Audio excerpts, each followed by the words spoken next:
Check, check.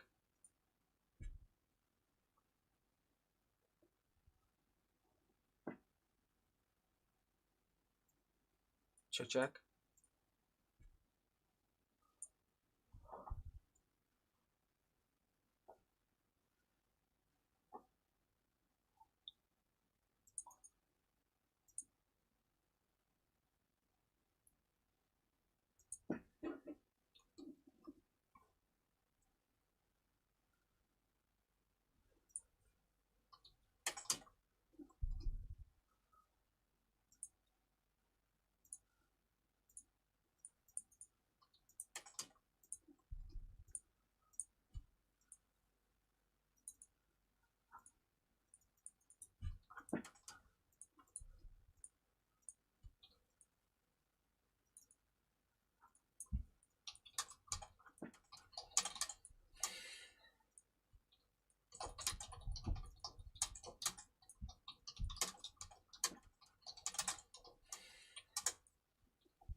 You alright, mate?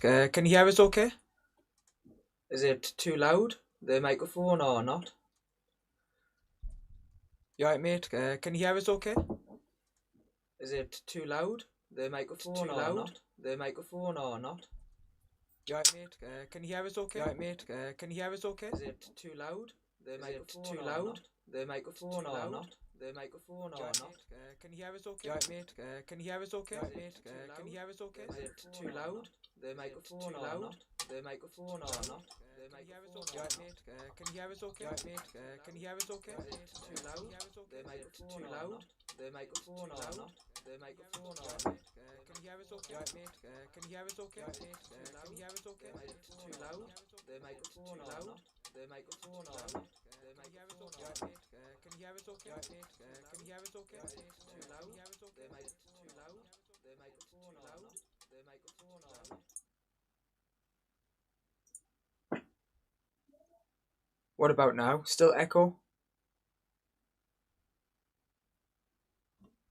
Shouldn't be. 2 seconds. Check, check, check, check, check, check, check. Strange, it's only going through my microphone, the input, so it shouldn't be echoing. Odd. Is it gone now? It's all good, yeah? Echo's gone.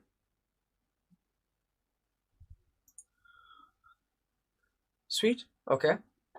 Well, I thought I may as well. I've just finished the track, so I thought I may as well do the mix down of it.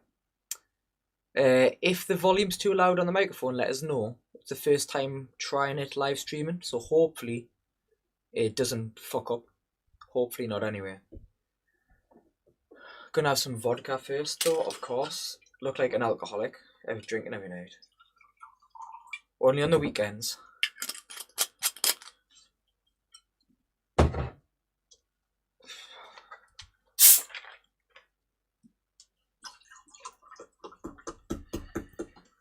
Right, funny enough, it's the track, the rework I was doing for Storm, It's Time to Burn. So hopefully it works okay. Now, the only issue I'm going to have is that I'm used to having two monitors, but two screens. But because obviously I'm going to have to have one screen to check all the audio and that for the stream. I'm limited to one stream. I know, first world problems, but you know. So I bounced all my stems down to WAV. Okay, so all of these individual elements that I've bounced down to WAV, as usual. I'll always do this on a track. So just opened FL Studios, put the stems in. Still haven't even got them on the mixer. I'll do that now. A little trick: if you use FL Studios, if you highlight all of the different stems here, okay, you just press this little arrow here and you go to assign to premix tracks. It'll actually just add them all on for you. So it's really nice and easy. It takes 2 minutes as well. Hopefully, as well, it should be around -6 decibels. It should be, because I bounced when I produce. I try and keep it down to roughly -6, so when I'm mastering later on, it's not distorting any of the channels, so it should be fine. So I'll have a listen to see if it's messing anything up.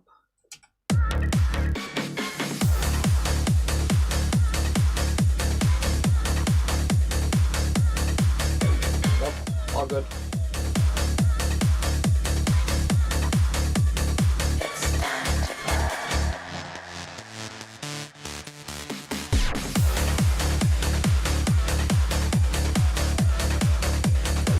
Sweet, okay, so I think that it sounds okay. Hopefully the playback sounds okay to you. I can't hear obviously what you're listening to because I'm just hearing what I see from the door, unfortunately. So hopefully it works, okay? Alright, so what I normally do is I'll set all these down to 0 decibels. The best way to do that is if you press on master and you press Control L, so actually Control Alt and L, selects them all for you. Simply drag them all down. So it's, if you didn't know this, it's massive time saver. If you just press Control Alt and L, it grabs all of the different channels, and then you can move all the faders down at once. So what I'd normally do in a mix down, I'll look for the kick first. That's generally the loudest part of your track. So that's normally what's peaking. So we'll get that up. Normally I'll get it around 6 dBs. Again, I don't want it any louder because, to be honest, 6 dB is pushing in. So when I master the track, it'll be too loud. It'll sound awful. So normally 6 dBs. It says kick roll here. It's the kick. I must have just labelled it wrong. So I'm going to isolate that. Oops. Haven't ever turned. Oop, there's the kick. Obviously not going to play because I've got any fucking volume.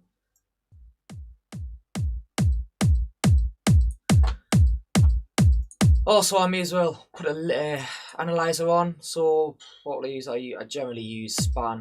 Where is it? Span. I'll put that on the master so I know the overall levels, especially look at the frequency as a whole mix as well. So I'll keep that as a kick. I don't think I need generally any. Actually, I better put it in mono. So I'll have it in Pro Q2. Put in mono to make sure it's down the center. At the moment, I can't have any issues through these headphones. On the Q side, it might appear later on.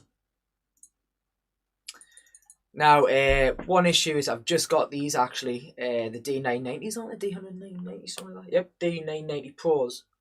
And I've been used to using the M50Xs. Well, actually, it's not even the M50Xs, it's before they even came out, so it's the M50s. Okay, by Audio Technica. So I've been using these for, it must be, honestly, about 8-10 years. They're knackered, absolutely knackered, but I'm used to using these.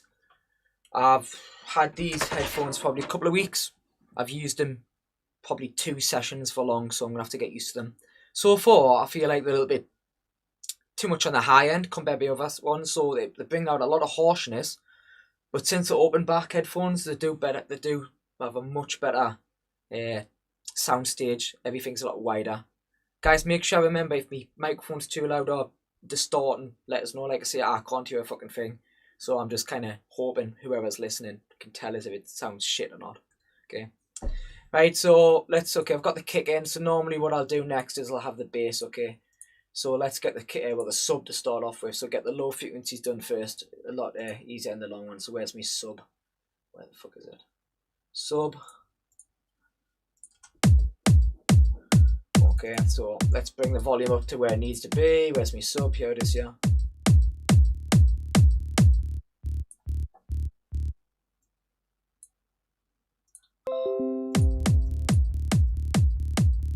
Right. Normally, what I've heard before is actually try and get between 5 and 6 dBs of the sub below the kick. If I'm honest, I'll go off by ear. So whatever sounds good to me, I do. So if it sounds alright, yeah, I'll keep it like that. So for me at the moment, that sounds not too bad. There is a bit of a chug going on there, so I might have to shorten the kick slightly later on. So let's make it mono to make sure it's in mono, yeah, okay. And then I want to hear what it sounds like together on the frequency spectrum. Alright, so this isn't disgustingly high peak, so that should be okay. Now, actually, I might have to do some fancy EQing. Might do some mid-side because I actually want this stereo. We'll see later on. I'll keep it. Nah, I better turn it to mono just in case. I'll go back later on if I feel like I want to change it. So I've kept the high end here just for that buzz. So you can hear the top end here. So if I take it out, it's just a typical sub if I take it out. But I'm going to keep that there for the meantime. Okay. Go on the mid bass.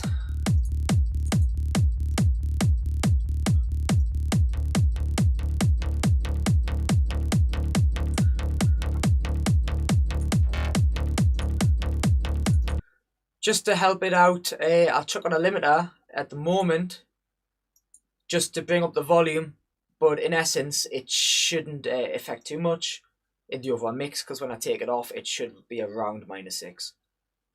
Just so it helps on the headphones, because the 250 ohm ones, so they're not super loud.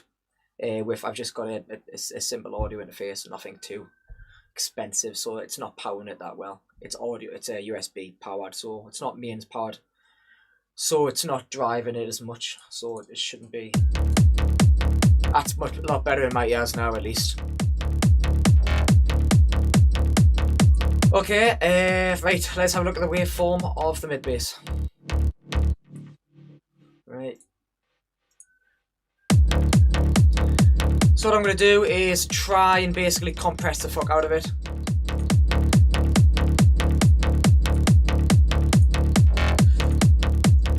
Right, if you can see here, there's huge peaks here, which does give it good transients.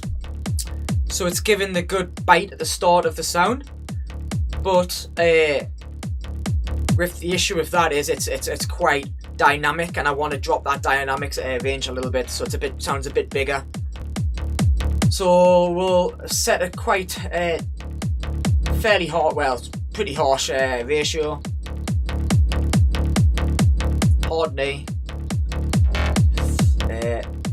Don't want to let too much of the attack through, so the click. Bring down the. Take auto gain off. So I'm having about 5 dBs. Bring it up. Yeah.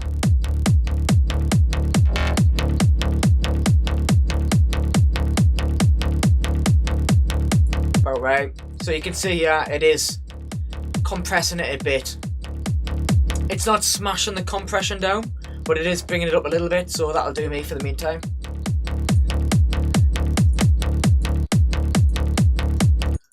Maybe you can add some saturation on as well to further do that. What will I use? I quite like Noveltech character, but I also do just like this good old Fab filter. What will we use? Yeah, I'll go for the character. Tend to use this more often on a higher end mid basses or leads actually, but it does squash the fuck out of it as in terms of saturation as well. So it says it's just a saturator, but it is compressing it at the same time. So I'll have a listen to this, see, have a mess about with it, get the sound right. So this tells you whereabouts on the frequency that it's actually working. Higher, mid, lower. This is how much it's basically doing. Different modes. Usually use the first one.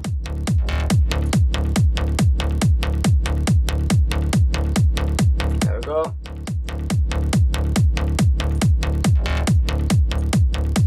Be careful that it's not just introducing volume, because it can trick your ears if you look and think, okay, sounds better normally because it's just a lot louder.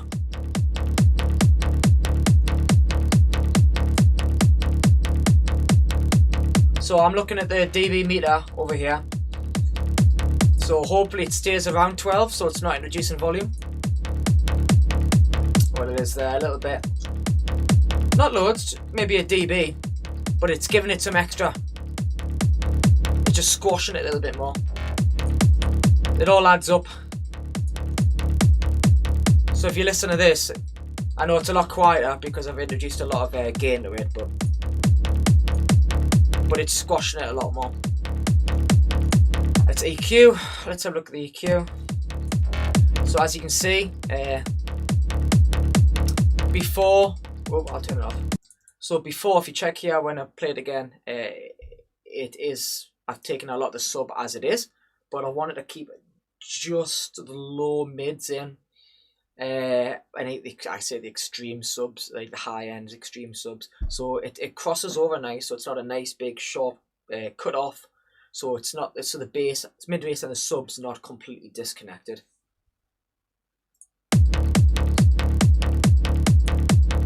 So so I just have the mid. So it's nicely together. If I wanted, I could also send this to another bus and then compress it further. Don't need to though. What I'm going to do instead, in fact, I'll actually, sometimes it is, sometimes I don't. I'll route the sub and the kick to another channel, so make it as a bus. And then I'll just compress them down together, just to glue them together so they sound a bit more coherent. So what I'll do is I'll make sure the kick doesn't go through the master, it goes through to the sub. I'll just say kick sub. Kick sub, that'll do. So the kick's going through to there, it's not going through there, the sub's not going through there, it goes to the kick sub. Oopsie daisies. Put it there. Turn that on, and then I'm going to use this level to control M2 as well. So that should be going through. Oops. Okay, that's what I'm after. So bring this right up. Okay. Let's compress that a touch more. What will I use? Behave.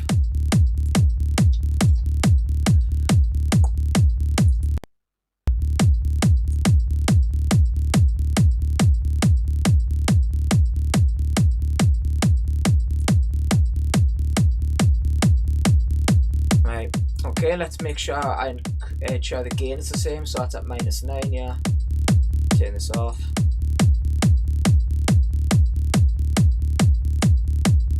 It's added about half a dB, 1 dB, but again, it's thickened up the sound. Lovely. That's what I'm after. 2 seconds.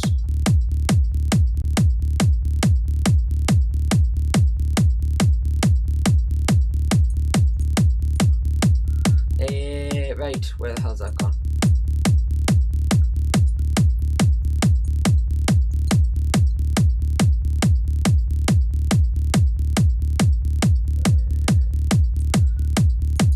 Okay, so that sounds not too bad. Let's introduce the mid again to see how that sits with them two together. Oops, come back.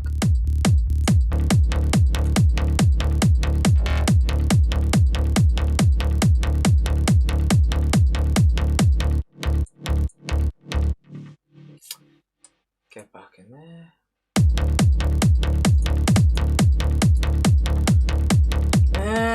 Let's shape this a bit. See if there's anything I can do with it.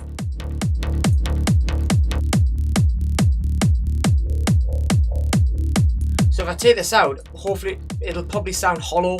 So I'm hoping it does anyway.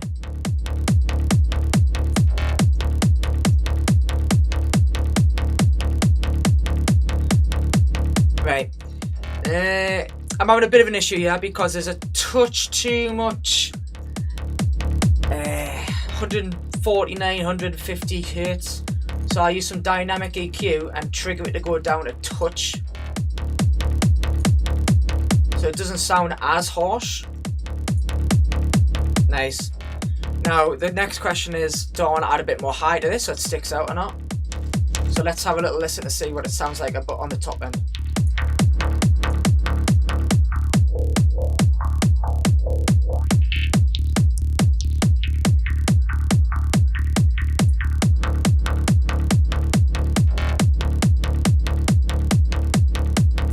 And I'm hearing a little bit of mud here, in fact, actually.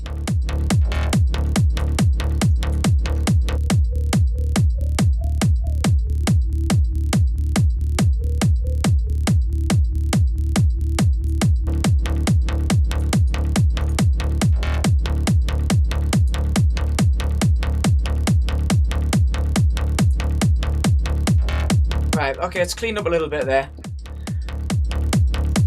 So what I was doing there, I could hear some resonant frequencies, what didn't sound quite nice. So when I add more and more elements on top of that, they will stand out and just stack on top of each other, and it'll not give us any headroom for the mix, and it'll be absolutely awful. So we'll just do that instead. Right. Okay, so the mid so far sounded not too bad. I'll go into the elements, so let's what we'll go next. So sometimes normally I'll go into the percussion after the mid, kicking sub, sorry. So let's do this is another important thing. Make sure you do this, it's really important. If you're bouncing them over to stems, then mixing it down like what I do, instead of doing it all in one project, make sure you have the claps separate to the main percussion as well as the open hat.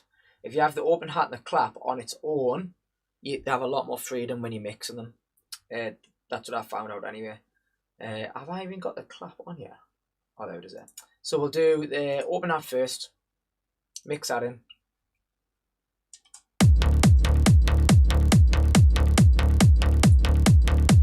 Where are you? Open hat, where the hell are you? Being at the bottom. There it is.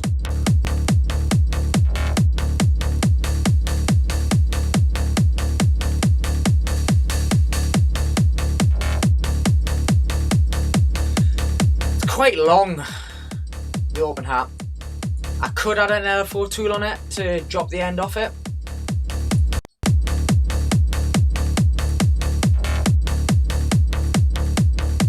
Oh, it's yarn it, man. A little bit here.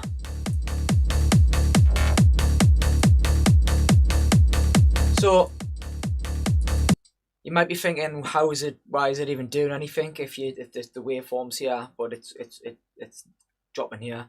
So basically, it's catching the tail, which re-trigs round here. So think of it, it'll be going through to the right onto the left here. So if I drop down this, it'll drop down the volume of the tail a bit more. So it's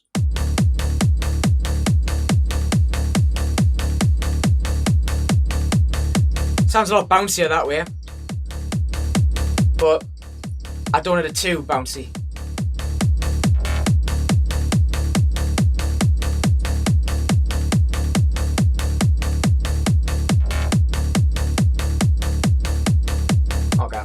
Sounds alright. Okay, so it's a bit quiet. Might need no problem, mate. Yeah, it's use it all the time. Okay, so EQ that might need. Now it's already got a fairly bit of high end, but in my head I'm thinking, right, can I add any more high end to the open hat? Because as soon as I put on the mastering chain, it is going to, I generally do put a little bit more high end on that anyway. So I'll put a bit on now, and then I might have to take it off later. Oh, it's a bit hissy actually.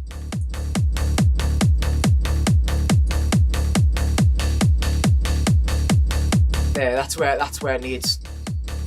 You can instantly hear it.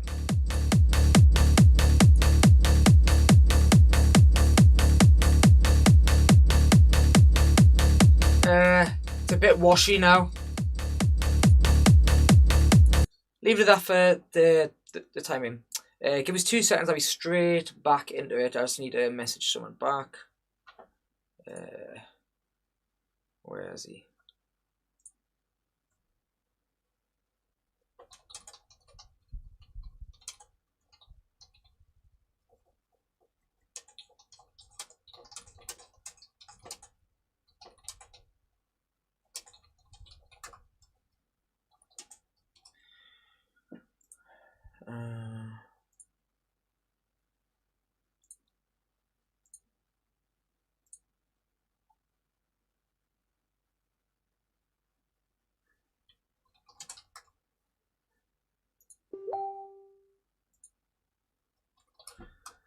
Okay, I should be back. Okay. I bloody hope honestly, I know I keep saying this, but I bloody hope the freaking volume's okay and it's not distorting from the microphone.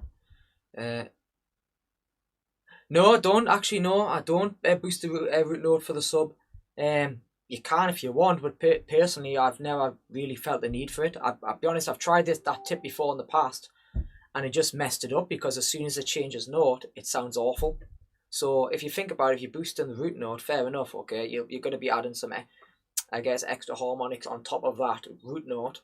Well, you won't be technically adding harmonics, but you'll be increasing the volume of that root note. But as soon as you change the note, it'll sound off, in my opinion. So I don't. Exactly. So I used to have massive issues when the bass was changing notes all the time. So what the main tip I got from there, it's a lot worse when it's uplifting music, uplifting trance. I find obviously you get a lot more note changes in a tech trance music, which I'm doing at the moment. But if the progression's changed on the bass line, the best thing to get around that is I do quite hard compression, so to ensure the volumes are quite similar peaks, so it's not jumping up in volume for different notes. As well as if it's a proper pain in the arse, you can actually go in and automate the velocity. So on the notes, just go and automate the velocity instead. So obviously I can't have the notes appear for you because I'm working on stem. But if it's in your normal project, you can just drop down the velocities on the notes which are going higher. So it kind of levels them out a bit. But at the end of the day, the normal listener, think of the normal trance listener, has no idea about any production.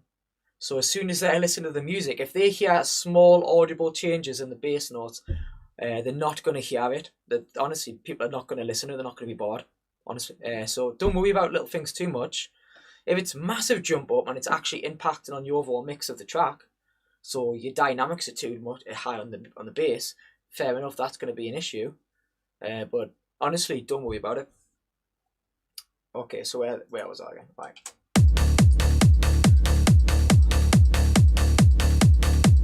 Right, okay, where's the clap? Where the fuck's the clap?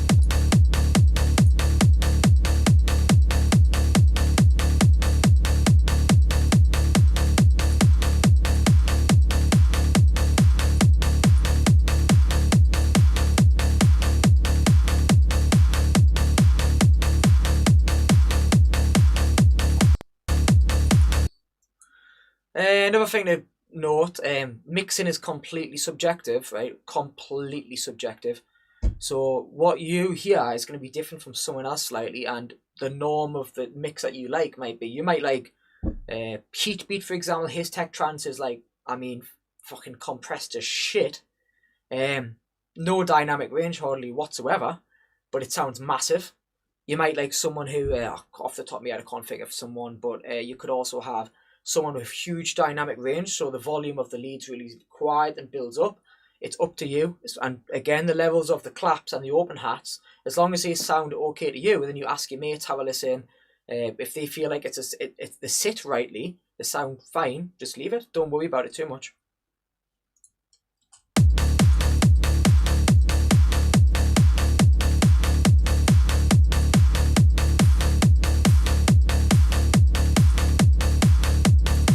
Now I feel like that could have a bit more transient, so more attack. What do I use normally? I haven't used it in a while actually. Where the hell is it? There it is. So Transient Designer, it's a decent plugin. This will just increase the attack, so it gives it a bit of a click. So especially on the claps, sometimes it can sound a bit washy and they don't have much attack at the start. So I generally like to use a Transient Designer. You can get some free ones. I think FL Studios has a free one.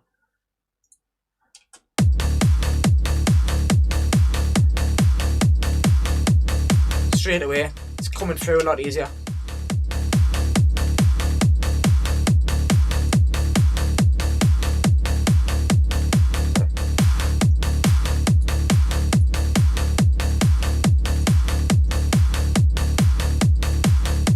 I might add that on the open hat as well, just to be careful, just to make sure it cuts through the mix, because that's the easiest way to get something to cut through the mix, if I'm honest.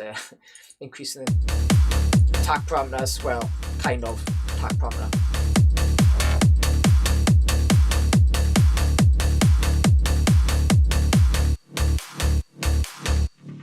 Right, okay, sounds okay. Okay, right, so I'll get on my percussion. Now, I do pretty cool trick actually on my percussion. What I tend to do is actually duplicate the channel, well, the stem, sorry, where the hell is it though? So I've got the percussion here, I've just got its perks. What I do is I also make a unique stem twice. And then I will pan these left and right. So I hate not having two screens. What's that going to be? 22. And that's going to be 23. So what I do is I'll have these panned left and right quite hard, and then it just widens the sound altogether, and it's really quite useful. So I'm going to pan this to the right, pan this to the left. I'll just have the percussion on in this case. Give the mid bass and kick off. You won't hear anything yet. Oh, get off, I don't want to hear you. Bring up the percussion, wherever the hell is the fucking percussion? Picks, there it is.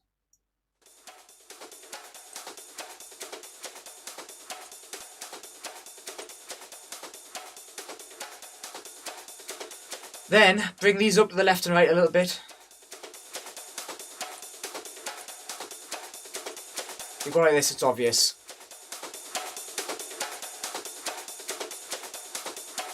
But without them, really mono. Well, not mono, but really centered and instead narrow. Don't like that. Put them on, pushes it really wide. Spot on for me. Okay. Right, percussion. Let's see what it sounds like with.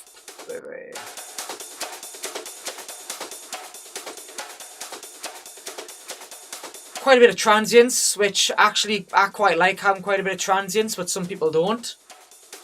So let's try and bring it down a bit though. Oh, I've got to turn the ratio up though.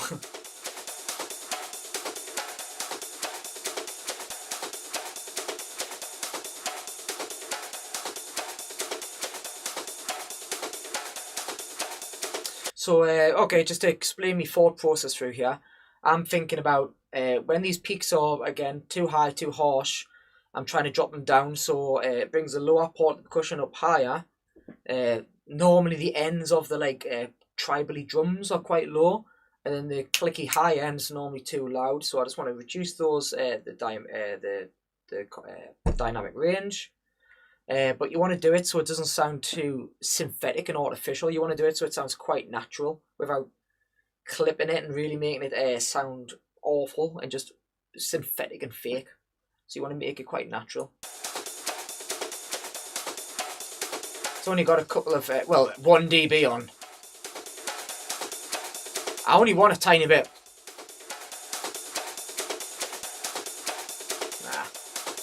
I'll be very careful.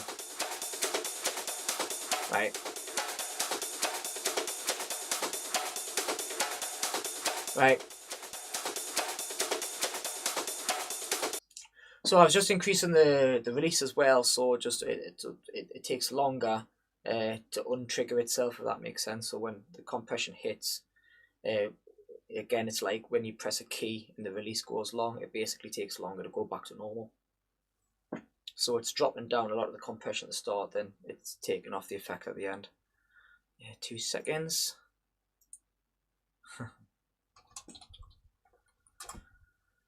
Okay, sweet. So that sounds okay so far. Where we're so I don't need to compress these in all honesty. So that's a bit. It's a bit clicky clacky, so I'm going to try and mess about with the EQ to try and trim some of the EQ, the frequencies down. I see a lot of terms like clicky clacky because it's like an onomatopoeia. It's like how it sounds really, so it's quite high end and it's hard to explain. You'll see what I mean when I try and EQ it out. Okay, so right. Okay, I'll try and EQ it out.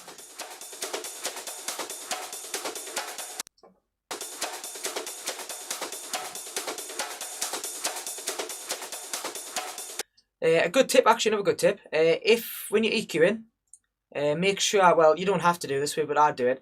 I actually take the frequency out. So instead of boosting it, I do boost it quite often to see where the problem frequencies are.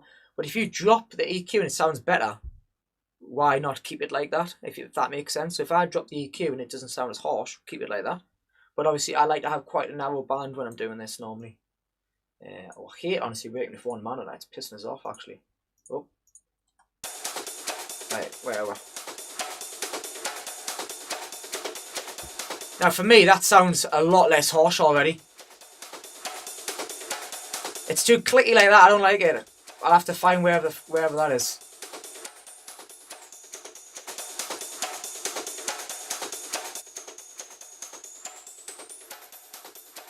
Aha, there it is. There's another one.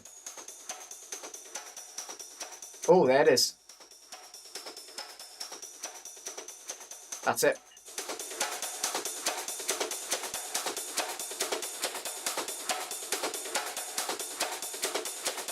Somewhere else as well though. Right there.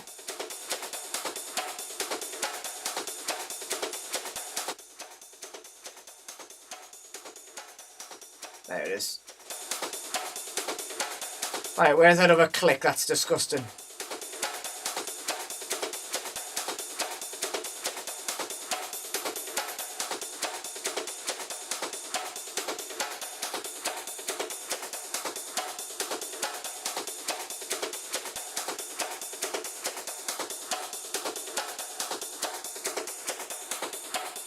Oh, there it is. That's it.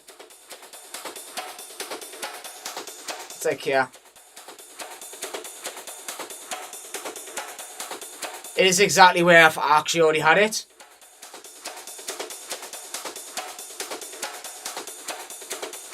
And I might have to take a little bit of a chunk out of this.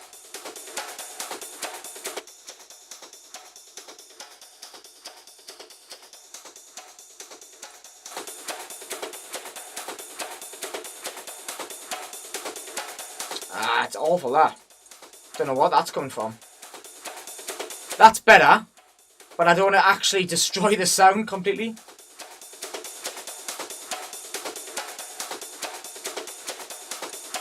Where's my bell curve?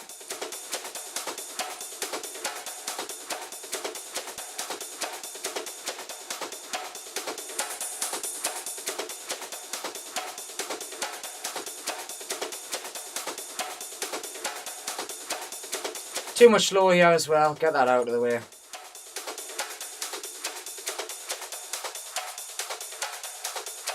Too much though. So I'll drop this back a bit. I don't want the lower bits of the percussion to get annihilated. But I don't like any of this here. There we go. Okay, cool. Is it these making that as well?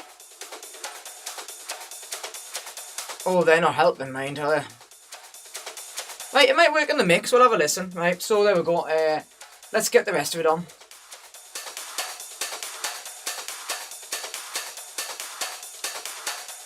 Might need to sidechain that a bit more.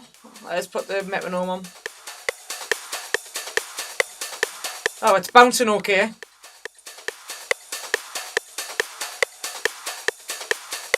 Right, I've got another issue actually with bloody modern day trance, especially trance. It's not as bad in other genres, but some people duck the fuck out of everything. So as soon as a kick happens, they're ducking it so hard that it just sounds shit.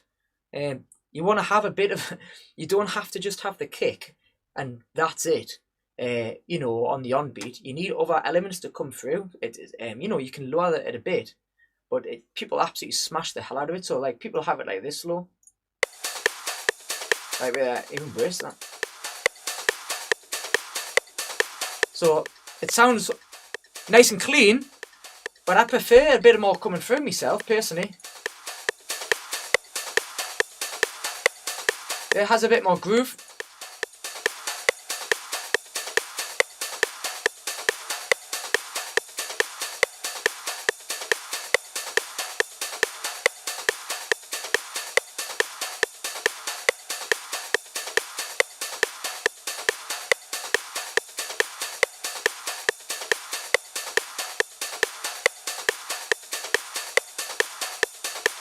Bring it a bit more quicker.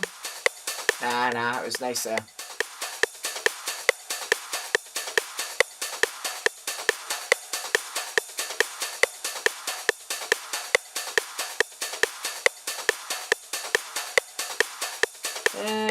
Let's see if I break it down, leave it on the top.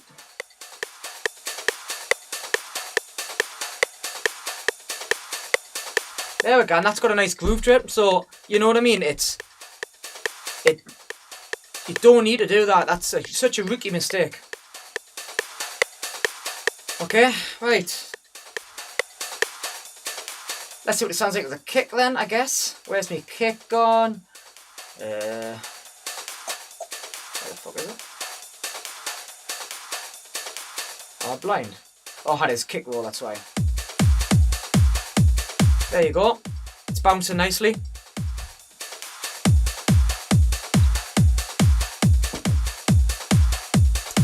Kick's a bit loud.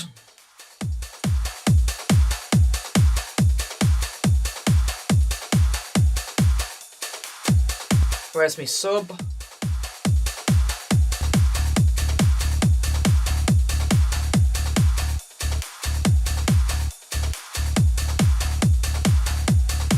Yep, it's got that kick bass nicely. Oh, if you're using typical kicks from, you know, around... Wait there. Is my microphone clipping? Wait there. Check. No, it's not clipping. It's not hitting 0, so it should be okay. Transient shape as for the kick. It depends. 9 times out of 10, no. If you're using a like Dave Parkinson kick or a kick that everyone else is using, no, there's no point. The kicks already have been programmed so hard. I've seen videos on YouTube where they're like, oh, well, they are 10 kicks up together. Oh, that sounds really good. Like, I mean, at the end of the day, these kicks have been engineered already quite hard. They've been compressed, a lot of them, quite hard. You just have to look at the waveform of the kicks, man. They're compressed the fuck. You can't get any more of it unless you want a bloody hard style kick. But I mean, honestly, there's no need to use them, in my opinion. If you increase the transient, okay, fair enough. If you want a really clicky kick, but the issue, if you're increasing the transients of the kick, right? You're dropping so you're increasing the dynamic range, so your kick doesn't sound as fat, so you kind of lose the bass nearly. So and anyway, if you increase the transients on the kick, as soon as you put it through the master, and you have like a limiter, like I don't know, like Ozone's maximizer or FabFilter L2, it's just going to absolutely squash it anyway. So you do hear them in a lot of transient kicks, more in prog trance. You do hear a lot of prog trance tracks with really prominent kicks, but because of that, the bass on the end of the tail of the kick is reduced quite significantly. So that's quite obvious. So if you take a listen to some, go on look on Juna Beats or whatever, and there's some tracks on there where the kick is so short, but it's got a really clicky top end because of the transients, as you mentioned. So personally, this style of trance, you don't have to. No, you can try. There's no rules, but why not? You know, for me, this is fine. But yeah, if you want some advice on kicks, where to get them from, Dave Parkinson packs, everyone bloody uses them. Literally, I mean, you could honestly, the amount of tracks that I hear on Beatport that are like, I recognize the kick because it's from the Porky packs, or the old Vengeance packs are quite good. But the only issue with them is they sound a little bit outdated. So with those kicks, it's actually quite useful to layer them. But the newer kicks, there's no need. There's no point. Wait, where was I? Okay.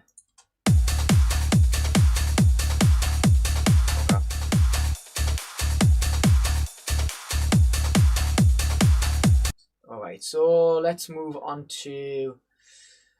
normally I'll do the lead next, but I'm going to leave the lead a little bit late. I'm going to have some other elements first. The reason I'm doing that is because the acids are actually not involved where the leads are. So I don't really mind, because normally the leads are next. So you mix what's the most important things, in my opinion, first. So I would mix the kick, bass, mid bass in tech trance tracks, then the lead, then other things. Oh, thanks, mate. Yeah, the good kicks. They actually, Jay Flynn did the kicks, I think, in that. They're all really good, actually. He did all the percussion-y stuff, so he did the percussion loops. I use honestly, the percussion loops in the net pack or mint. I use them all the time on every track. I couldn't believe it. He's really good at making them. A lot of the one-hit things, so like the effects and stuff, the sweeps, the reverse sweeps, I did all that as well as the presets. So if you go on the preset bank, I made the presets on that one. But and a lot of the effect stuff. But Jay Flynn really good at the percussion stuff, and Andy Watson as well, really good at the percussion stuff as well as the effects actually. Aye.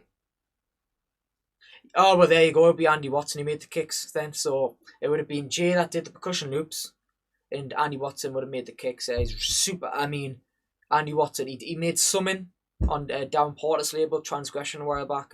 Honestly, super talented producer, him, you know. Honestly, really talented producer. He's just one of those producers. He'll make one track, and he'll spend months and months because he's worried he doesn't want to release the track because he feels it's not good enough, even though it's fucking unbelievable. He's just obsessed in the sound quality. He's really obsessed with that. So he's someone to look forward in the future, definitely. He's from my area as well, from the northeast of England. That's why we're from the NEPP. Me, Darren, Jack, Agus, Jay, Andy, we're all around here, so we live all close to each other. So yeah, Jack Agus did a lot of the synthy loop stuff and the bass loops. Right. Get the acids.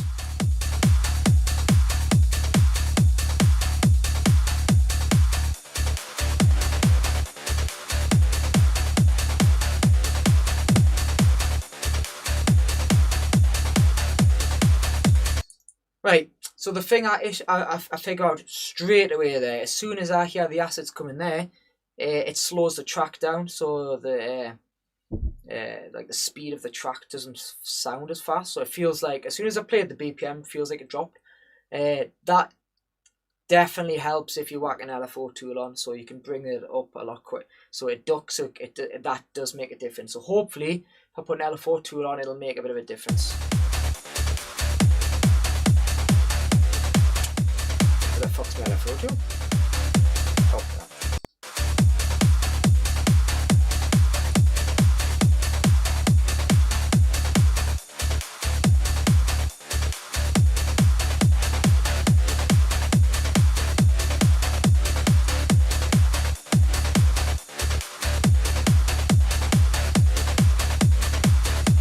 The issue with that now, it doesn't sound, it's not cutting through very well. So I will add a Mag EQ4 that cuts everything fucking through. Again though, you don't have to use this. Okay, it's just basically an EQ/saturation plugin that just gives an extra bit on the top. You can basically, honestly, just go in an EQ and fiddle about with it as much as you can, then find another basic saturator and it'll do the job for you. But this normally gives a little bit more clarity on top.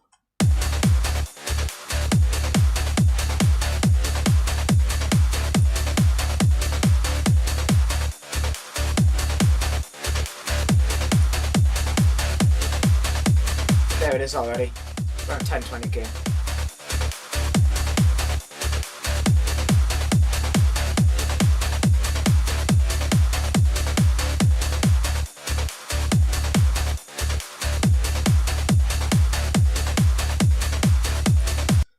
Now my issue is, do I bring it in a bit tighter so it's in the middle of the mix so it's not using up as much space, or do I keep it quite wide? I'll have a look. Where imager? Where are you? S2, S1 imager. That'll do. Sweet. So do I bring it down or do I make it a bit wider? So we'll have a look. So that's completely mono down the middle. That's super wide. So probably a bit more mono.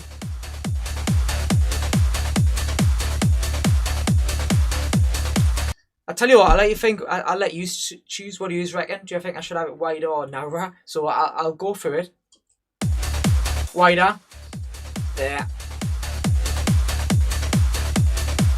Sounds alright. Oh.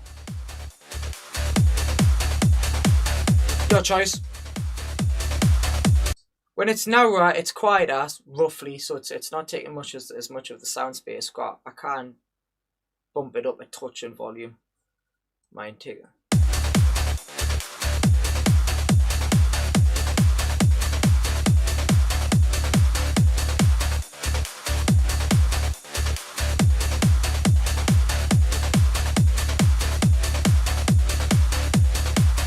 Well, I better hear the mid bass first though. Where is it?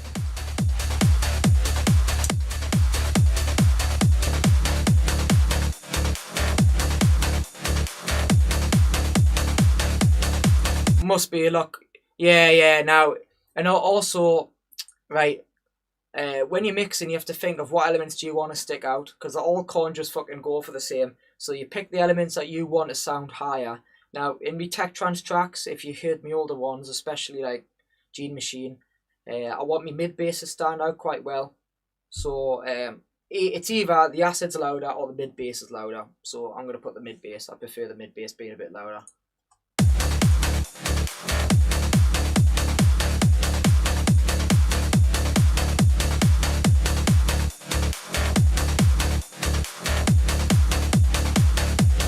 You're right.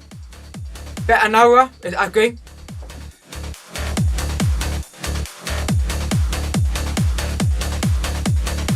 But last thing I can do, basically, I'll give it some compression. And honestly, FabFilter Pro C2 is fucking amazing.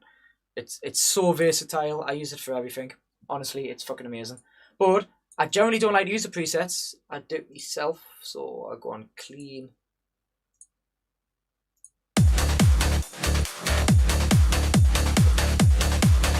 Oh, it's quite compressed already.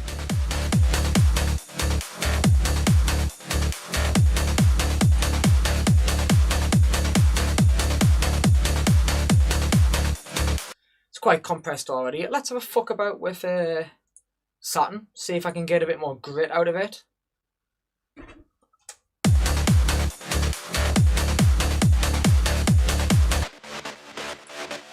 Ooh, there's a frequency I don't like in the middle. I'll sort that out later. Oh, wrong one.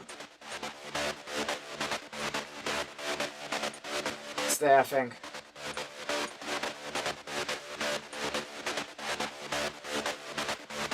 Ooh, there we go. Nice, straight away.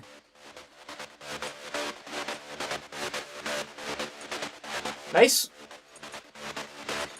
I know it sounds very subtle, but honestly, that's all it needs. A tiny bit of warmth just to bring it up again. I keep doing this, but that's honestly that. If you want to make your songs sound really professional, it's these little bits, little elements. It all adds up to get to that bigger sound.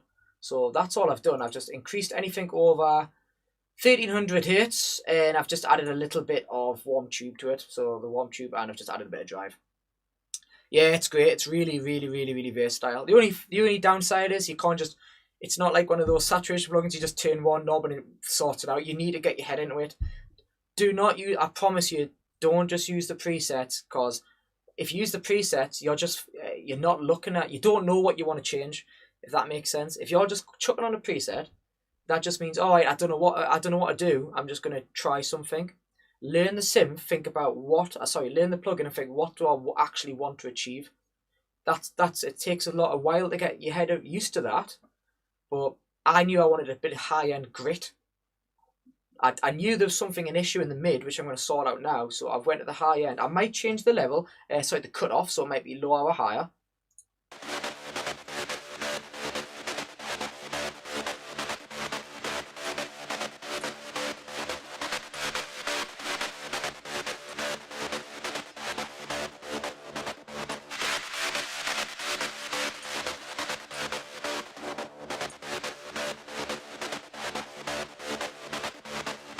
Maybe a bit higher. Okay, that's all I was after. Right, and then EQ, the last bit. What do I not like here? Maybe a bit too low here. Too much shit going on.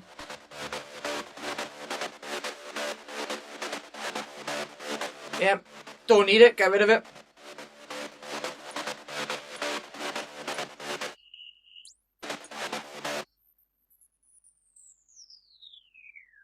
it's around here where it's sounding shit, so.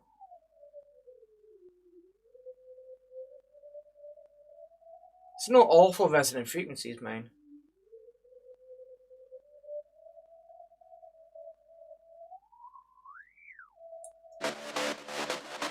Maybe I'll tame it a little bit with some dynamic EQ.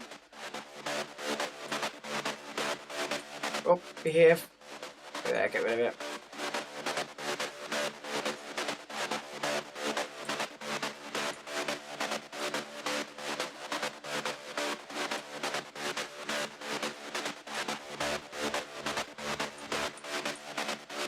Too much.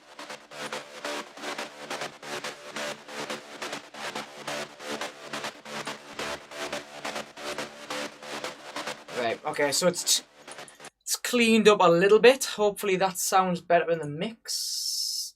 Minor, but should work. Let's have a listen how that sounds.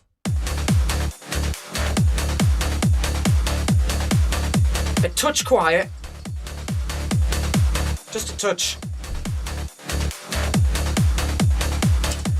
Oh, Omar, I forgot to ask. When I'm speaking in the microphone, does the volume dip off load so it's really annoying, or is it okay? Is it okay to deal with? Like I say, I can't hear it, so when I'm talking over the volume, I'm not sure if it's dipping too much or not enough. Again, for next time, I'll be writing some notes down, so I'll just tweak it.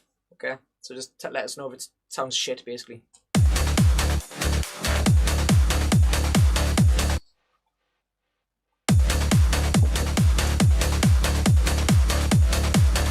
Great.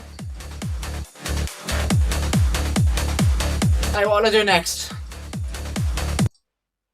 So I'm going to do the lead, I think, next. Have a go at the lead. Sometimes it takes us a couple of bashes to go backwards and forwards because I'm always tempted to put too much high end. Will Room, a guy I work with, again from England, he likes a lot of fucking high end on. So if you hear Will watching, bloody, I'm sick of the fucking high end, honestly. Too much high end. Hurts your ears, man, in the club. So anyway, let's have a listen.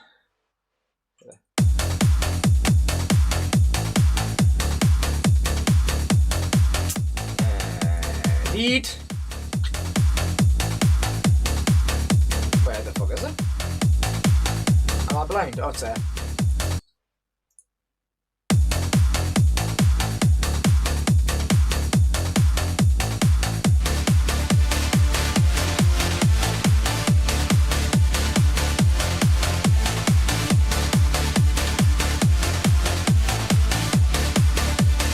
Right.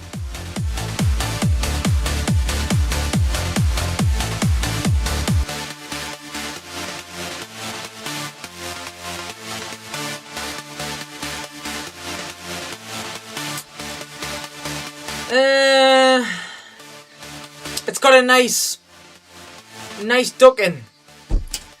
Here's the issue I was just talking about before, right? Now it sounds like it's slowing the track down ever so slightly in the mix, in context of the mix. That's because, again, it's because I need a bit more side chaining on the front end of it. But when I do that, it just takes the whole fucking sound out. So hopefully it doesn't. I'll have a go. See if it doesn't destroy it.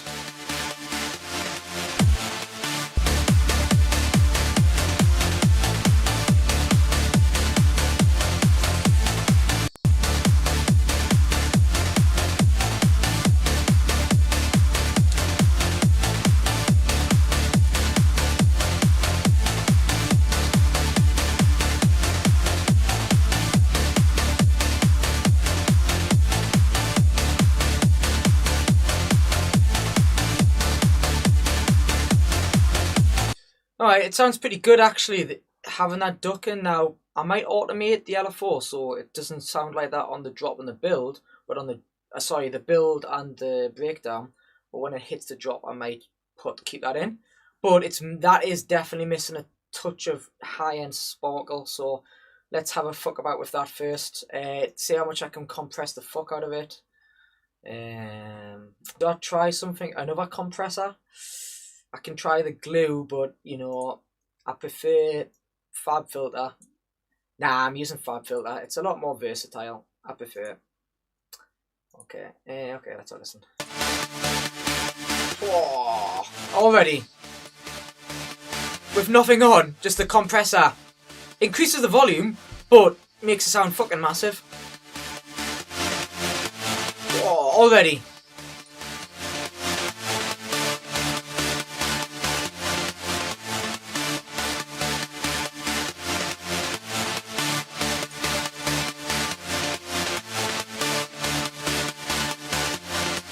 Here's a tip for you as well.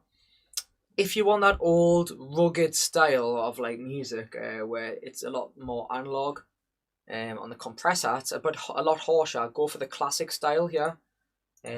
My opinion, I actually prefer the classic style. It's a lot harsher, but for leads, if you're going for a tech trance lead, it fucking slams it down.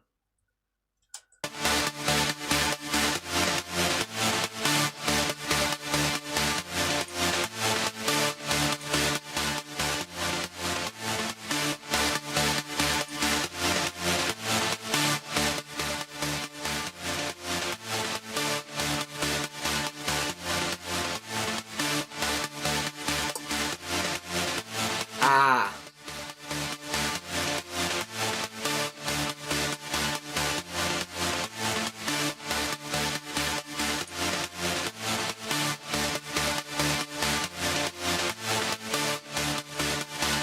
Right.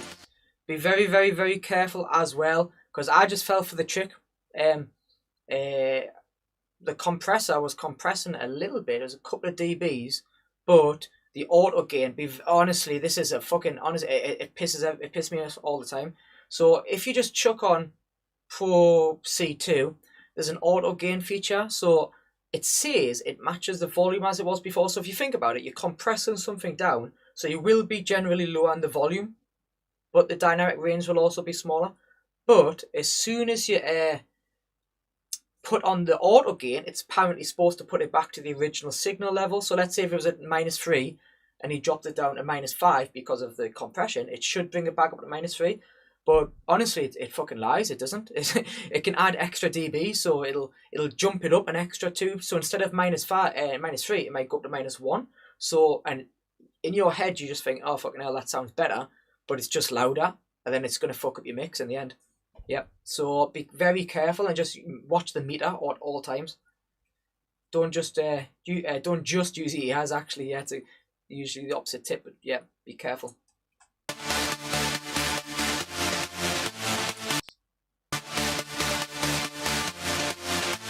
Right, there's a sound also I don't like there in a frequency, but I'll get to that later. I'll maybe put a touch more. I don't even think I need any saturation on this, honestly. I don't think I need any, but I'll try it. Why not?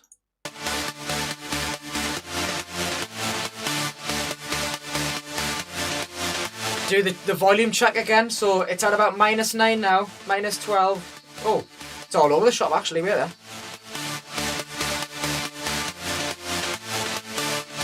That's why.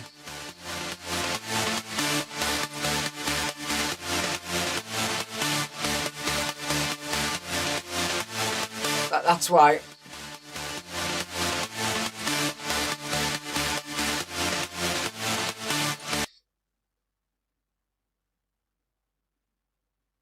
Yeah, it does. You're right. It does actually. So it does have an auto gain correction, but normally, oh, it's a good point. Actually, I didn't think about that. Yeah, it does have an auto gain feature. Actually, I didn't even think about that. Good point. Should be checking that. Actually, I forget. As soon as you're touching the EQ on a sound, it's obviously going to impact the overall volume or gain of the track. So it should technically. Be honest though, with Pro Q, I can't tell the difference is obvious. As soon as you put it on with the compressor, the auto gain makes it sound completely different. I mean, as in volume, it sounds completely different. So that's really noticeable. But with the Pro Q, I can't hear the difference as much. Now you mention it now. But the Pro Q, the Pro C, you'll hear a fucking huge jump up in volume. So, good point actually. I didn't even think of that. So yeah, what the issue here was, the waveform on here was being a bit all over the shop. It's because I was letting quite. So this attack is basically how quickly the compressor goes. comes into action. Now I moved it a little bit more towards the slow, so the transients was kicking through a bit too loud.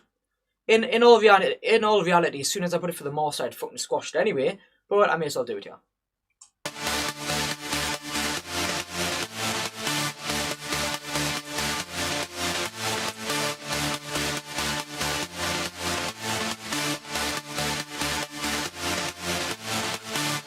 Honestly, I'm so scared because in the past, when I'm mixing, this can absolutely fuck up a mix if you use it too much. Honestly, it's happened so many times. One of my reworks actually, coming on strong, I did was it absolutely fucked the mix, and I've taken it down because I'm actually quite embarrassed because of it. Now, people like it, but I don't like it because this absolutely wrecks the lead. Okay, so let's go and have a look at that. Any frequencies that don't sound very nice.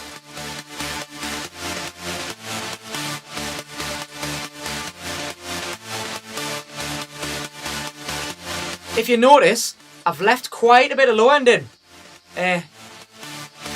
Very true, good point. If you notice, by the way, on the lead, I keep quite a bit of low end in. I used to make mistakes doing this. I've learned from experience here. If you cut out all the fucking low end, right, the issue is with that, it sounds so fucking thin, especially in the breakdown. It sounds awful. I've seen some tracks released on fairly big labels where they've done that. It just sounds shit. In a club, it sounds honestly shit. You just need to have the fuller sound. If you listen back to the early 2000s, late 90s tracks that had full leads, and even though they were analog and not many layers, they sounded a lot fuller. So this is what I prefer myself. Uplifting's a bit different. You kind of have to be a bit careful because there's a bit more in the mix, but that's another day.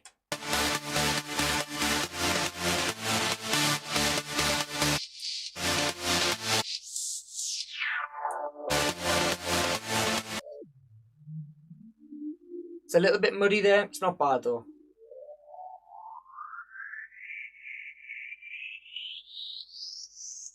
Oh, there we go.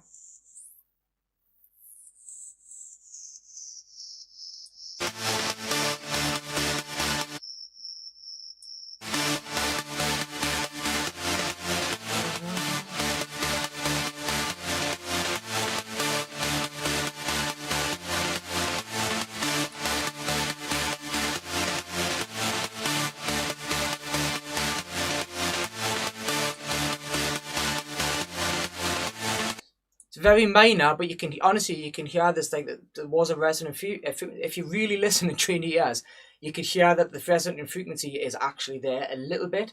Like I said, the vast majority of people are not going to fucking hear that, but as soon as I whack this louder in the mix, it might amplify that. It'll sound shit, so I'll take that out. I'm quite actually happy with the overall mix of it because when I do make a track, I do actually mix it in the project at the same time. So I'm quite happy with that. We'll see if it sounds shit with the low end in. I might have to automate it out, so when the drop happens, there's less bass in it, just to allow the bass to come through. Because I'll show you what it sounds fucking shit if I take it out.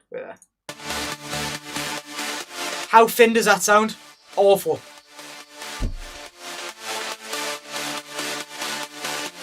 Still sounds shit. Better. Even better.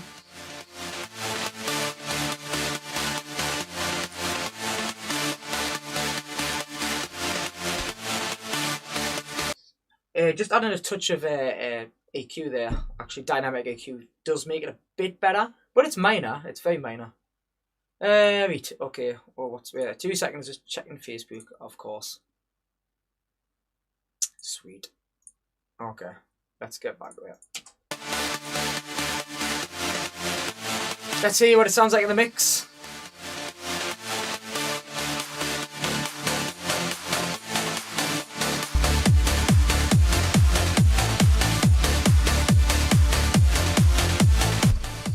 You alright, mate? How's it going?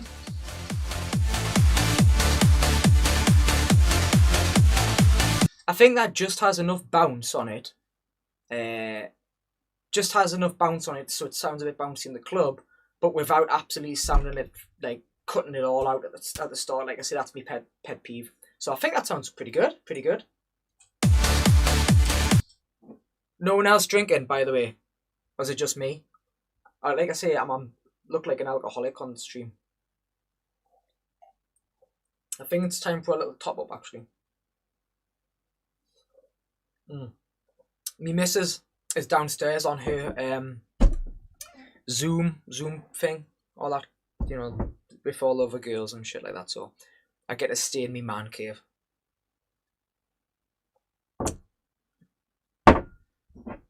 My favourite, though, well, Smirnoff's not my favourite, but it's my favourite drink anyway.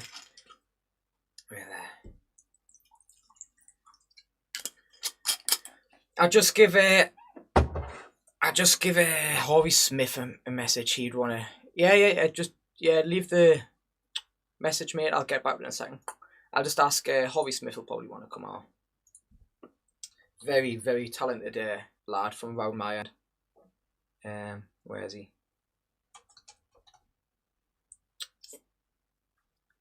He's only 15 as well, so if I have to want to watch for like the future, this lad's only 15 and he's producing to a level that it's nearly releasable. Actually, I mean, like his kicks and basses are nice. So Harvey Smith, and he's been working with Darren Porter, getting some help off him as well. Yeah. So let's go. Oh shit! Don't press that. Nearly ended the stream accidentally. Oops. Okay.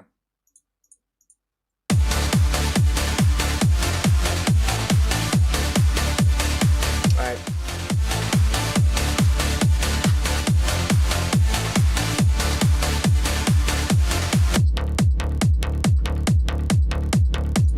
What do you guys think anyway for this one? Have a listen to sub. Do you think I should keep in the top end fizz on it or take it out? If I take it out, it'll definitely sound nice and bouncy, but and darker. But I quite like it. I normally don't do this, so I'll let you make the decision. Like I say, I don't mind what you guys think. Don't be shy. Where the fuck's the sub? So like that with the top end, or like that, or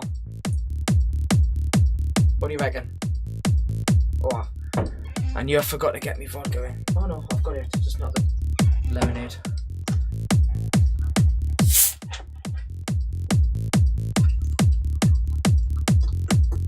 Oh shit, got it all over. Yeah, I agree. Bit different as well. Like, not many people will do the top end on the sub. Very strange, but why the fuck not? It works. Who cares? Okay, so where the hell was that? Okay, let's bring the rest of the elements in. Oh, where's the acid not working? There we go.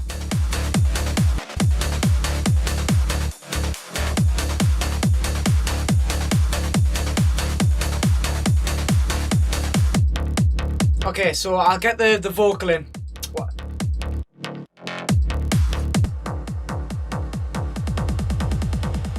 Yeah, of course, mate. Honestly, it's a piece of piss. I think it was actually a preset, but it was. Oh no, it wasn't. It was just a simple. Honestly, the sub's the easiest. Sub's the fucking easiest thing to make. Honestly, it's. There's a couple of ways you can do it. Just a couple of oscillators down on a sine wave. Mixed in with, actually you don't have to have sine wave. I think this one is just a sawtooth wave, couple octave down. But you have to, if you don't know sound design, it will be tricky because you have to mess about with the envelopes. Okay, so and the modulation on it. So if you know how to do all that, it's easy. And then R bass, so it'll sound completely different without something like R bass, which really beefs it up. Yeah, mate, I'll do it later on. I'll show you. I'll just make one from scratch for you straight away. Okay, so where was I? Okay, I'll be doing put the vocal in.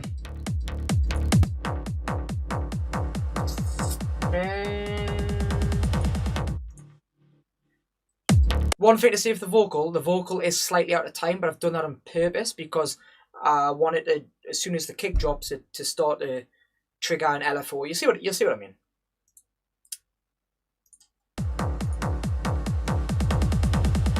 It's time to burn. So like you'll hear it like as soon as the vocal hits the drop, I'll put an LFO that triggers, so it'll just fucking hard LFO, so it gives it that bounce with it. So right there. It's time to burn. So it triggers quite hard.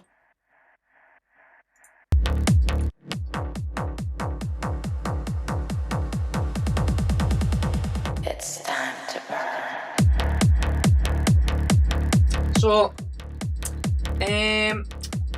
sounds okay volume. Let's make sure that sounds alright later on.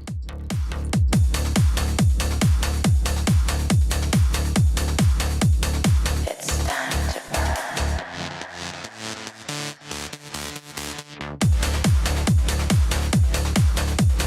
Yeah, I agree it is.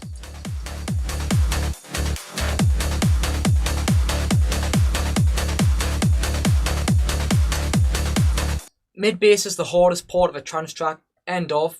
I've spent fucking hours, mate. I mean, I'm not kidding. I've spent like 10, 12 hours straight making a mid bass that I want to make that sounds right. And then your ears just get fucked by the end of it. And then you're just like, oh, I don't know what I'm hearing anymore. You wake up the next morning thinking, oh God, I made a mid bass. You listen, it sounds shit. So yeah, that's definitely the hardest part. That, and for me, pads. Getting the pads nice and level, it's hard for me as well. Right.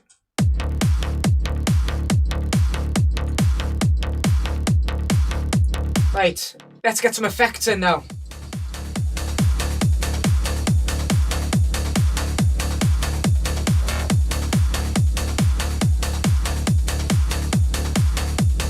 It's time to burn.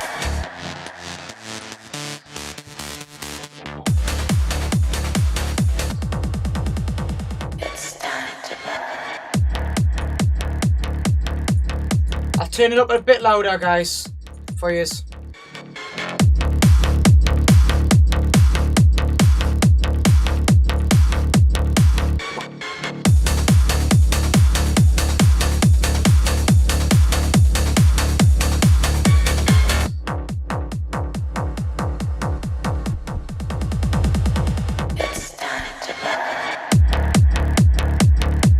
Sweep, kicks quite nicely.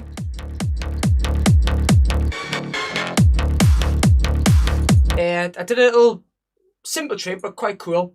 I've panned this synth quite hard left and right. So if you listen to this synth that I literally just sampled it straight from the track, you can hear it go from left to right. So you go choom choom. So in a club that'll sound that'll sound cool as fuck. That it'll just move around.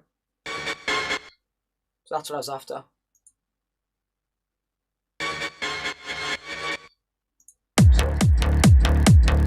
Let's get that a bit. Actually, let's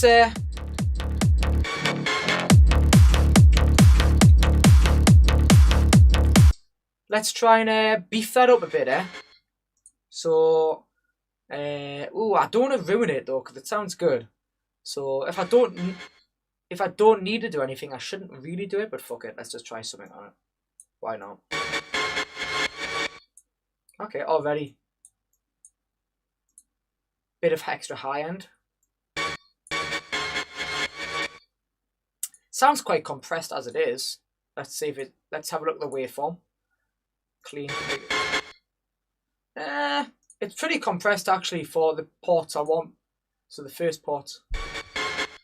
Yep, that's all I want. Don't need any compression on it. Waste of time.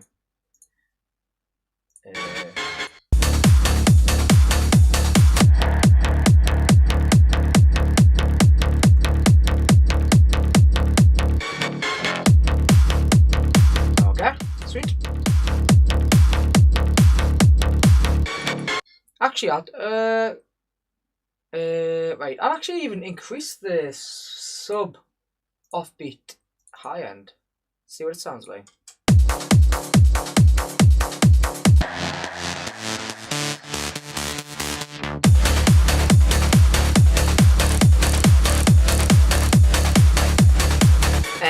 Sounds fine.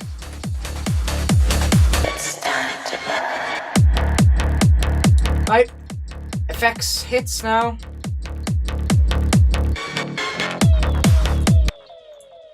Let's have a little listen to these.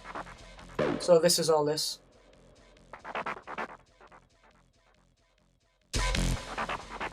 So these are just all little effects, just for tech stuff, tech trans. It's boring if you don't have these type of shit in. So I hate this production part. I fucking hate it. It's so boring. I hate it. Personally, I like me kicking bass lines, making some leads, but looking for all these effects, I hate. Oh, you're just on your phone as well. If you can hear your sub on your phone, can't complain, can I? It shouldn't be coming through your phone. You must have a good phone.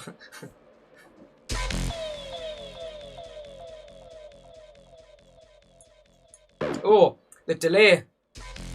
The delay is a bit weird. You can't hear it in the mixer, so I don't really care. Who cares? If it sounds fine, it sounds fine.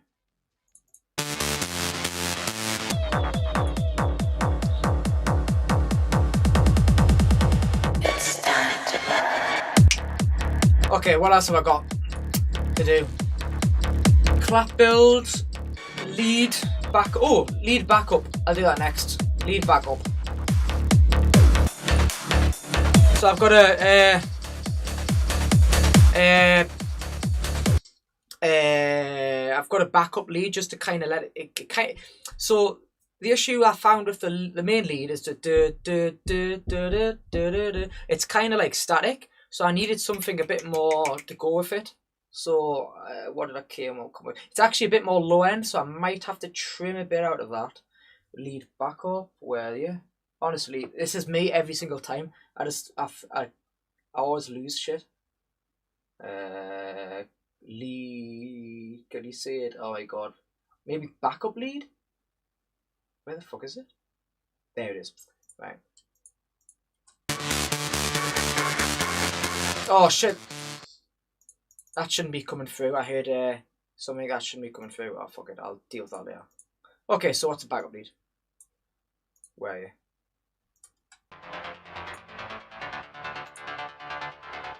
Ooh, there's a lot of low mids in there.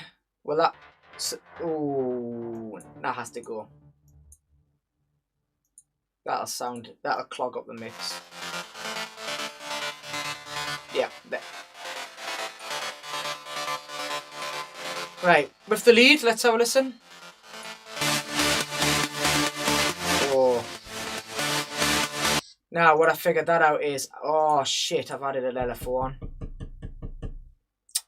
Fuck. Right, I'm going to have to trigger the LFO so it only works on the drop because I don't want to hear it in the breakdown because it'll sound shit. So where's the drops there now? Yep.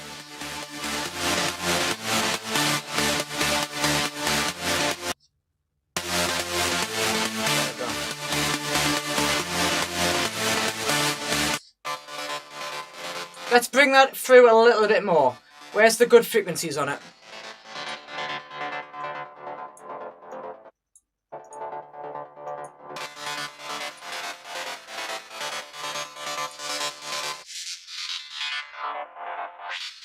That's bringing through there. There it is there.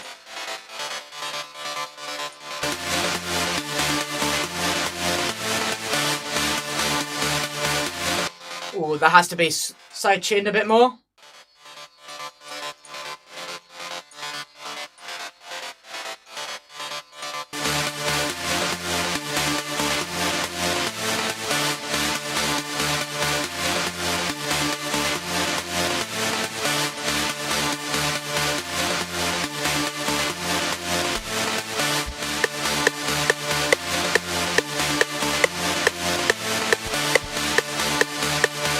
That works. So where do I usually get the Vox per kit samples from? That would be a secret, wouldn't it? No, man. The what they call the end, Project 8, isn't it? Project 8. Am I right? 2 seconds. I'll show you. Is it Project 8? I don't even know. That's how bad I am at this stuff. I don't even know where it is. Where the hell is it?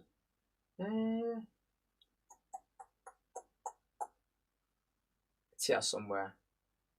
Anyway, it's one of those packs anyway. Like I say, try and keep it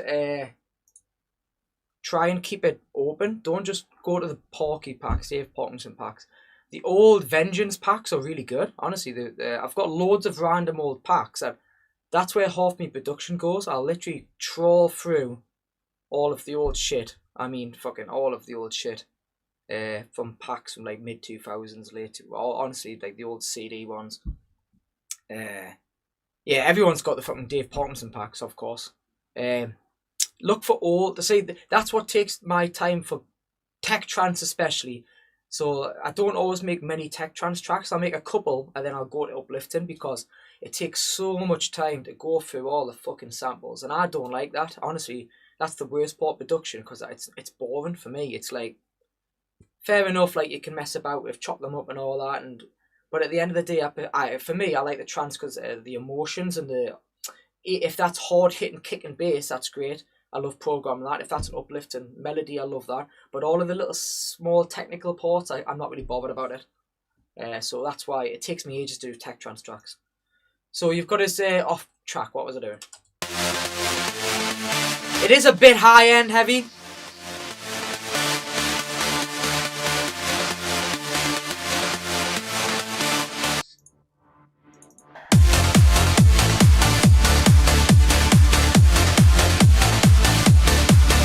Bit loud. Okay, so talking about vocal hits, I think I do have a loop here which I need to sort out. Where's the Vox? It'll be Vox Rise, maybe? Oh shit, not doing that. So this is just the background stuff, so I've got to make room for this somewhere. Wait there.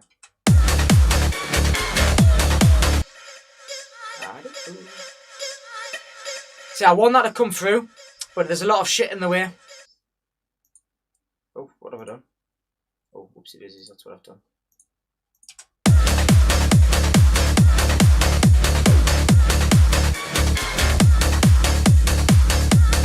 It's fighting the acid. It's fighting acid bad.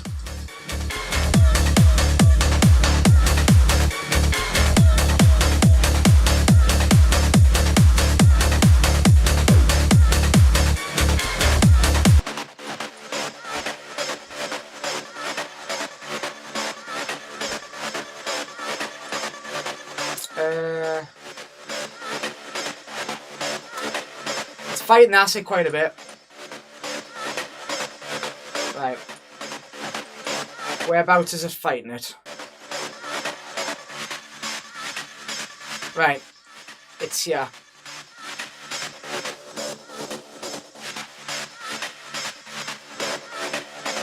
Right, I need to take a bit of mid out of it.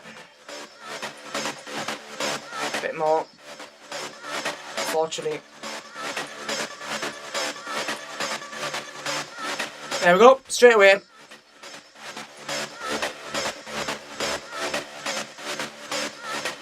Already just taking a bit of the lower mids, because a lot of the lower mids around the 500 hertz area, well, it's quite like high lows, but it's mid still, it takes up a chunk of your fucking mix, so you have to scoop lots of it out if you want other stuff in. So hopefully that'll work now.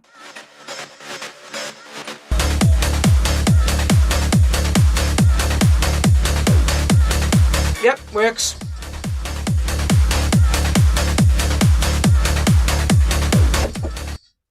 Fuck me, ears hurting a little bit now. Better turn this down. I've got it absolutely blaring in my headphones. And also, just to let you know, I'll normally produce in me using my speakers, but obviously I can't have the speakers on because it'll be going through the microphone and it'll hear echoes constantly. So normally I'll produce on my speakers, and then I'll put my headphones on at the end just to make sure everything sounds right. Normally I've got to make a few tweaks on these or whatever headphones I'm using, but you get a better feel of the room. These do help because open back, but you don't get the same like pressure. So like it's hard to explain. So like if you think of a club, you have the pressure of the bass hitting you. So you don't get that with these headphones. You need them in the speakers. Give me 2 seconds, I'll be straight back, and then I'll get just going for a piss, and I'll be back and do the rest of it.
Right, I'm back. Right. But yeah, you don't want to know the games there. My bloody missus is playing with our bloody mates on bloody Zoom. Jesus Christ. This is the quiz they're doing. It's fucking disgusting. Anyway, right, my ears are all fucked. Wait there, let us turn them down. Not bad. Better.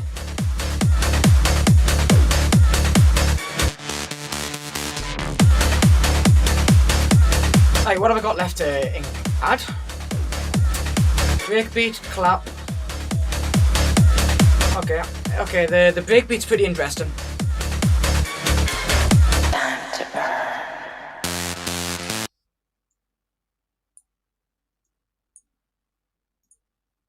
Where is it? Should be coming in any second. Where the fuck's the breakbeat? Have I fucked it up? Oh, there it is. So I've put a flanger on the breakbeat. Just to make it sound something interesting, you know, it sounds pretty cool when the lead comes in. Look at that.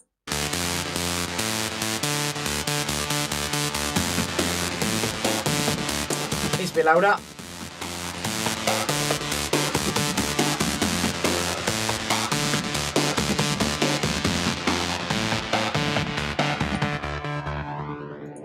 It's time to burn.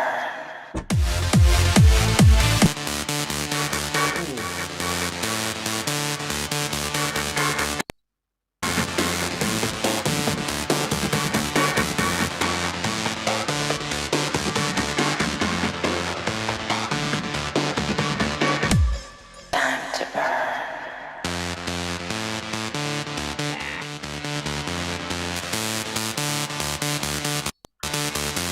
The idea was there, so when the lead comes in on the breakdown, maybe having a bit of the high end out. So a bit of a trick is to drop a little bit of the high end out.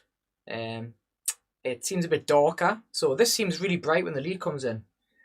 Traditionally, in most trance tracks, if you do in the breakdown, it generally brings it all down a bit. So the frequency top end drops down a little bit, brings it all a bit quieter.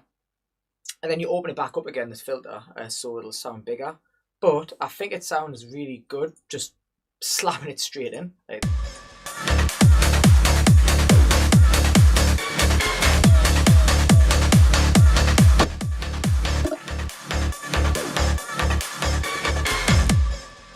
It's time to burn. Yeah, I prefer it like that. Okay. What else have I got?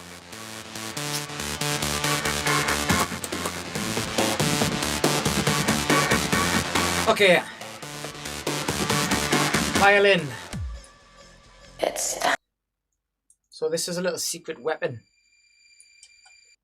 Not many people use it these days, but a violin on a super high octave and EQing the fuck out of it, so mainly on the top end of the octave is showing, the spectrum is on, adds tension. It's great. It's in the background. If you listen to old house tracks, especially like those classic piano house tracks, right?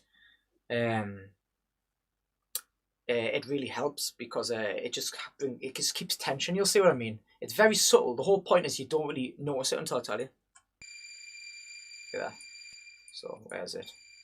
So if I do that, and then I put the lead in, just in the background you can tell. Spot on. If I take it out, gone. It's there. Love it.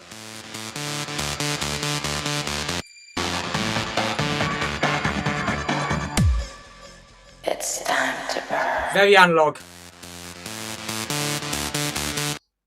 Well, I say it's obviously not analog. It's a fucking, it's digital. It's a digital synth I use, but it gives it the analog feel. I know what you're trying to say. Yeah, definitely. Okay, so what else have I got left? I'm nearly done, actually, in the gain staging. So if you weren't following along here, I'm obviously bringing the volleys up to what I perceive sounds good. There's no set rules here. I don't just get those cheat sheets and go, right, this goes at this level, this goes at this level. The best thing, though, is at the end of the day, it just shouldn't be more than about, Actually, if I'm honest, some people just mix up to minus 2 dBs. The rule is minus 6, but you know, it doesn't really matter. As long as there's enough headroom to master it, it's fine. Okay, so what am I missing? The clap build, I'm missing the snare roll, I'm missing the sweep effects, and that's it. So I'll do the clap build next. Let's bring that in. Where's the clap build? Here it is, yeah. Oh, you can hear it repeating. Hopefully it doesn't. Hopefully it's not minging in the mix. Do I need to EQ it? I don't think I'll need to EQ it. Probably not. This one, you can use a transient designer on if you want.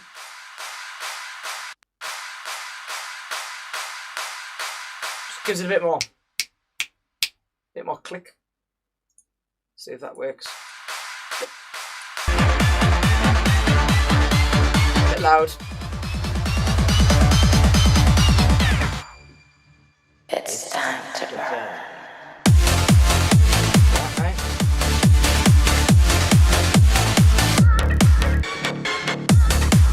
Oh, could be a bit louder actually. The synth. Where the fuck is it gone?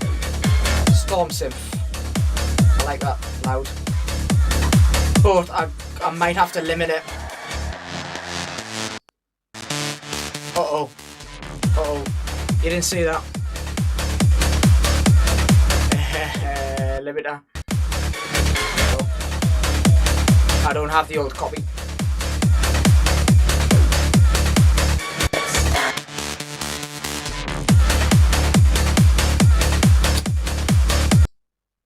Where the fuck is it? Let's try and limit it to the top. Roughly. A couple more dBs maybe. Ooh, that might be pushing it.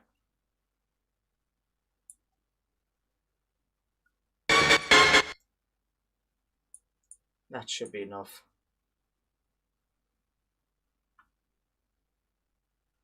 Don't want to go any louder than that, if I'm honest. That should be fine.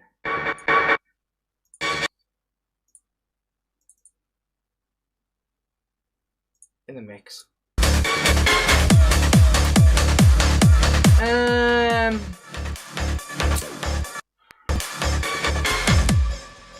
It's time to burn. Just use a normal limiter.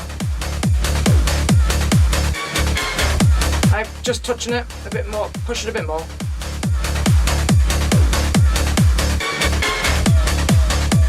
Bring it back a bit. Don't want to clip too hard. That'll do. It's time to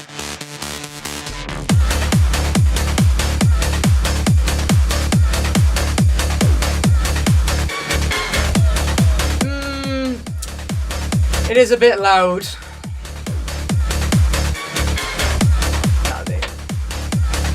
Okay, so what else have I got left to do? I've got the snare roll. Let's get that in place.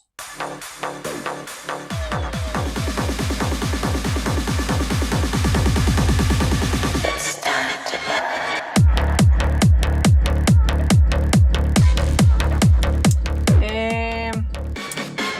Probably could do with a bit of high end.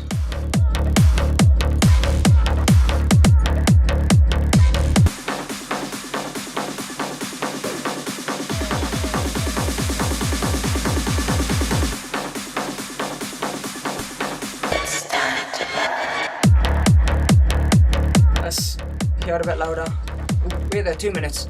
Let's hear me speakers. You hear some echo, but I need to double check something.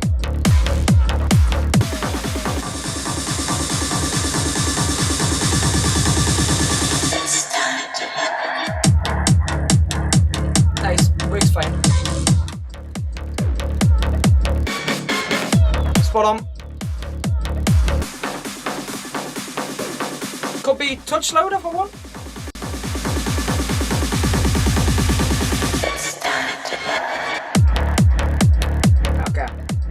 And the last thing, I think, is just effects. Yep.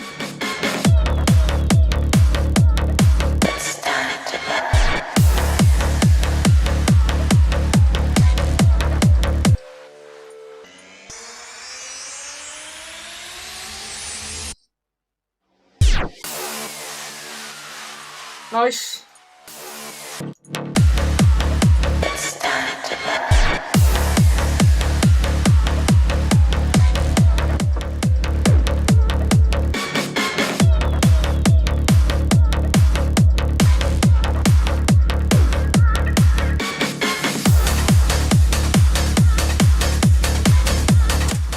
Okay, right, so that's gain stage. So I've got all the levels set. I think at the moment the levels sound pretty good. So obviously it's just a one run through. So what I'm gonna have to do is listen from the start all the way through to make sure the levels don't fuck up anywhere. So what I normally do, where's it gone? This is old school way. Pen and whiteboard and just go through and write down any seconds that I feel like there's an issue, and then I'll go back and go through it and fix them. Now, 9 times out of 10, I'll fix them with just volume automation on the stem. That's why I bounce them to stem, so I can quickly adjust bits of it on the volume or whatever I need. So the gain staging I'm happy with at the moment, so I think I am, so I'll have a check through.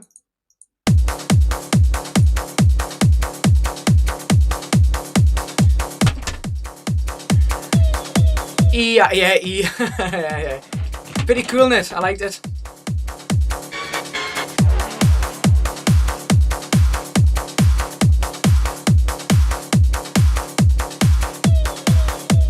If there's any things that you want to say about it, be my guest.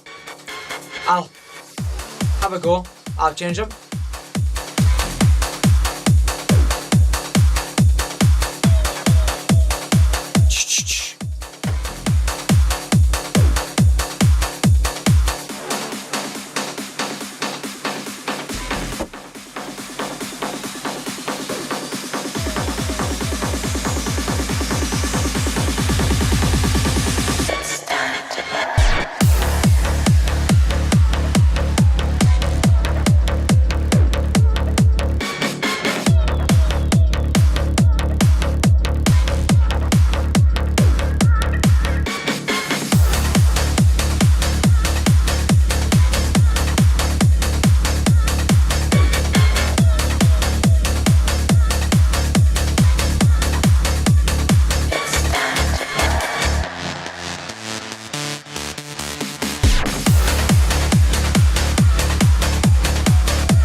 So far so good. No issues. Oh! It's time to burn. I missed something. Ah! I knew I'd missed something. The lead sub. So I don't have any pads in this track, and I've missed to increase the volume of the lead sub, which is here. Oops.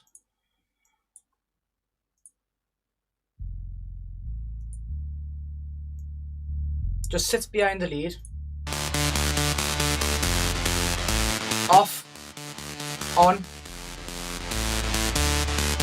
That's fine. So I'll go back to where I was and have a listen. Oh shit. So I knew I'd forgotten something, so I'll just go back now.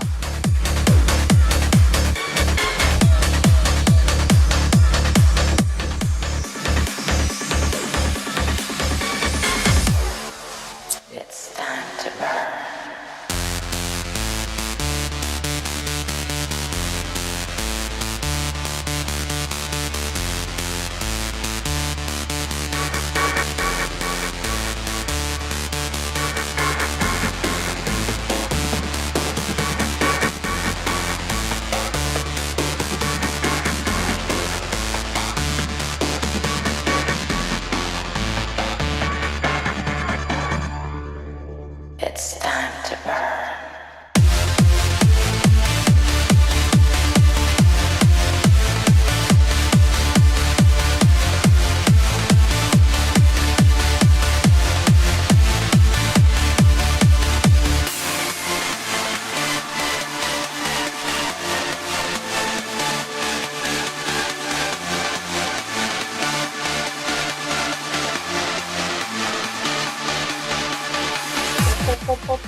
It needs some sparkle on the drop.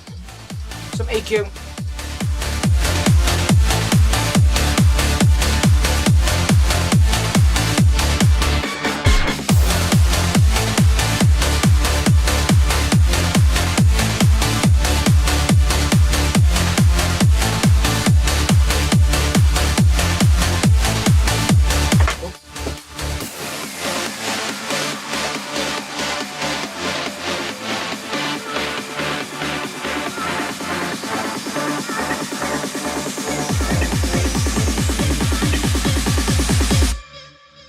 It's time to burn.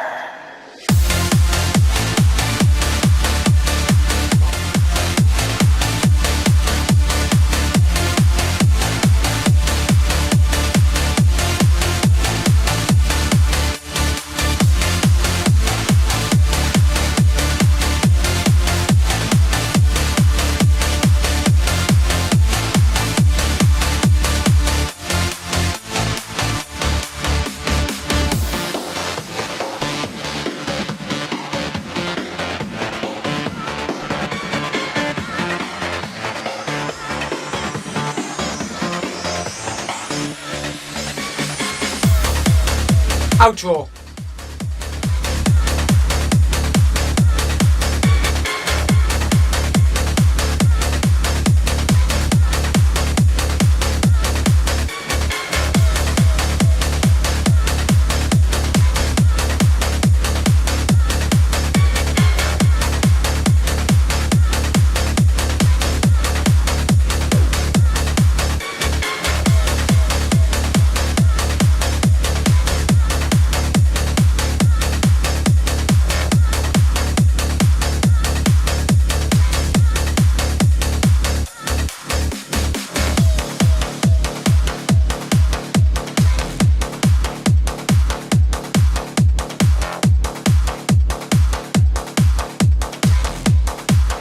It's time to burn. Sweet. Okay. Only saw a couple of issues there actually, so that's nice. So it's made my job a lot easier. First issue straight away. When I produce, there's always a long tail on the end. So as you can see here, simple remedy. Just drop the fucker down. Oh, I missed loads.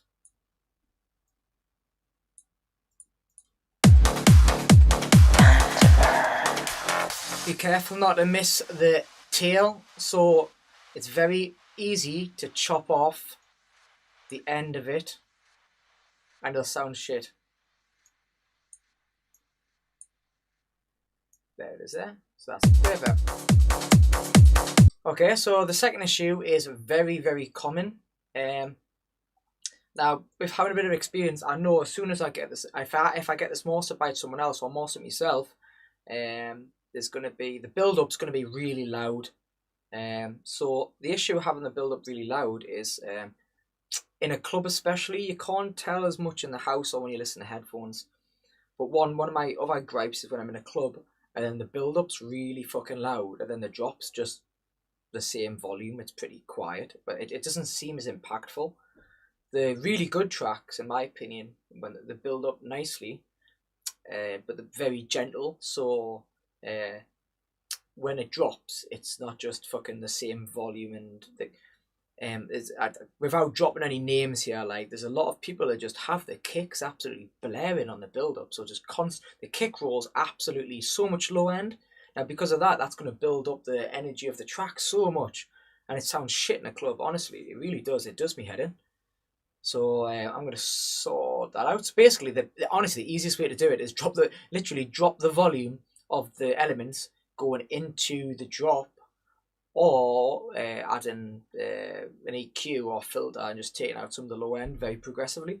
So let's have a little listen to see where I can. Now the clue is, right, the easier ways to do it to see which the loud bit is either just literally listening, or if you look at the waveform, they start to get really chunky towards the end. So the snare roll, I know it's going to have more high end, so it should be okay. The kick roll does get louder because it is, yeah. So, but I've already automated it in the actual project, so it's nowhere near as loud as the normal kick. So I should get away with that.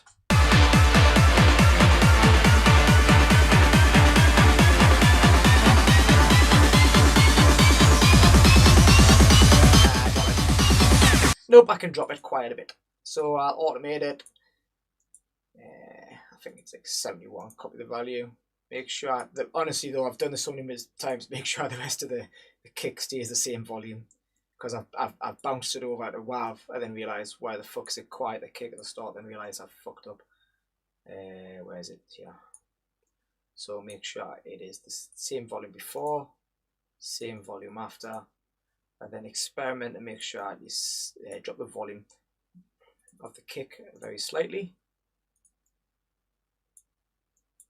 Don't go overboard though, be very subtle. If you don't be subtle, it sounds shit. So be subtle on the drop of the...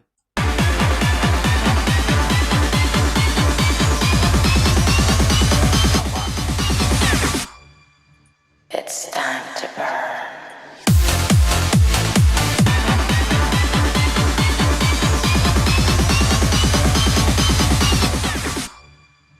It's time to burn.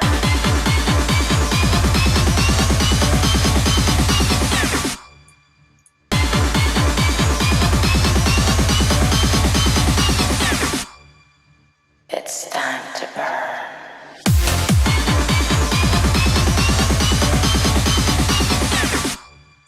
Already, a couple of dBs has made a fucking huge difference.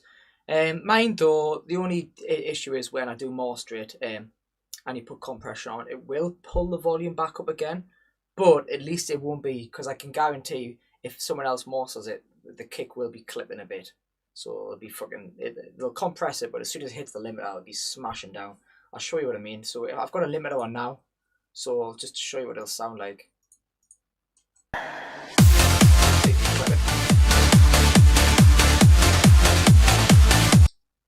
So, you know, that's a common thing I would do these days. You just clip the fuck out of it, but it's like brick wall limiting. So just as soon as it hits that, it just, well, it's not quite brick wall, because brick wall, it just slams it down, but it does drop the volume as well. So I think it actually does a bit of compression on it, if I'm honest. Don't quote us on that, but I don't think it's pure brick wall limiting like some of the limiters do. Anyway, so what else can I drop down? The clap build maybe, even though it's a lot of high energy, it should be fine. Nah, that's fine. I don't even know why I've got assets here actually. I'm surprised. Yeah, get that out of the way, man. Don't need that. Drop the volume of that. See, that's one of those elements where they just sit in the background and it's not really needed, but it does give a little bit of presence. But I'll completely get rid of it just before the drop. Again, gives us a bit more room to play with.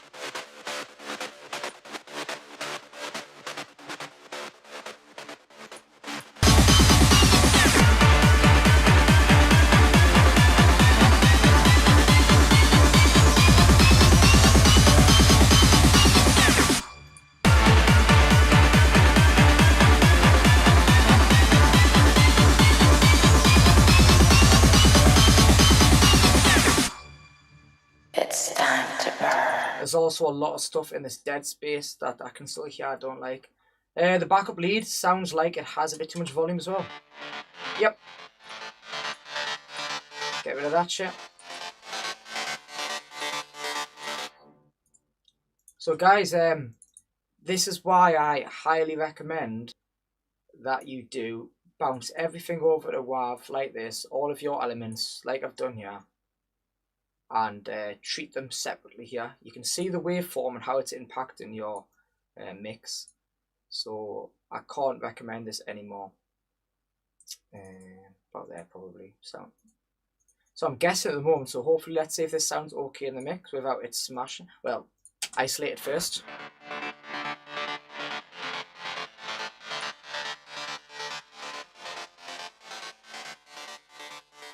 I want it to be 0 volume there. So, actually, a bit harsh. I'll give it a skip okay.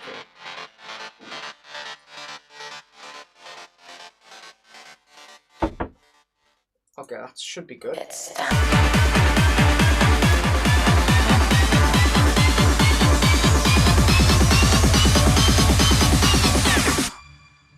It's time to burn. The one thing that does stand out is the effects, but I don't want to smash the effects too bad.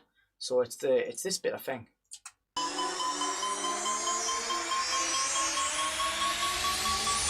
No, it's not. It's something else. It's not that. That's fucking it up. Is it this? It is. It is that. It's the synth from the actual original. It is... Where the fuck am I? It is a bit loud. There we go. So it needs dropping here. It gets a bit loud.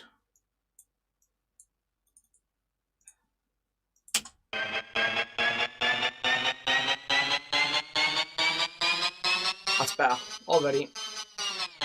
Maybe even quieter.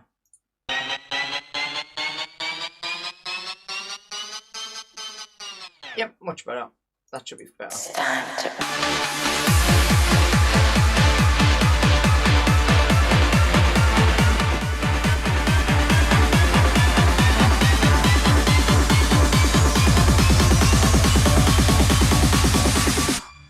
It's better. It's time to burn.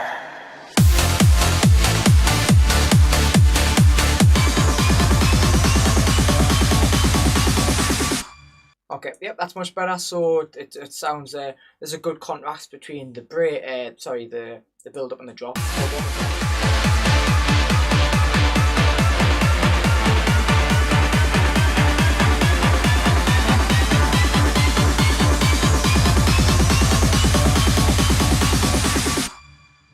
It's time to burn. Okay, cool. So that's perfect. So yep.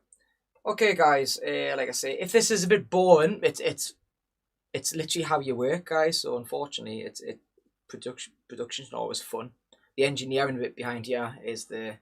I actually prefer this. I like doing this type of shit. So there's a bit of a lower end that carries over into the drop here, into the bit here I don't like. What is that? It's time to burn. Let's figure out that noise It's is. time to burn. Where is that coming? It's the lead, isn't it? Yeah, it's the lead. Yep, it's the lead. I'll get rid of that shit from the lead.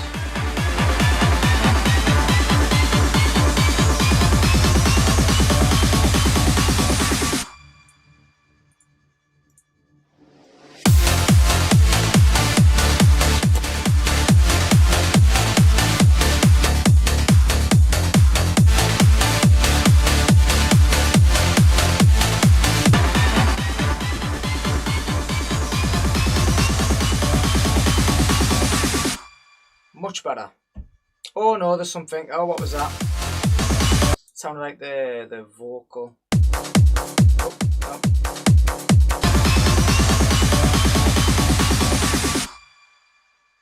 Yep, it's the build up vocal. Where the fuck that is? Voice rise. It's this. I'm pretty sure. Oh, that click. Yep, it's there. I'll just actually cut this straight out. Don't need it there. In fact, it continues quite a bit over. I'll get rid of it all.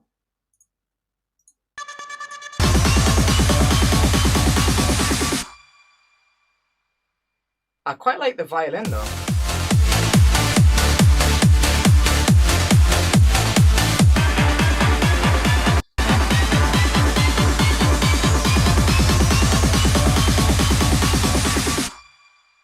It's time to burn. Yeah, I like the violin. I like the violin. Where is it? Viol.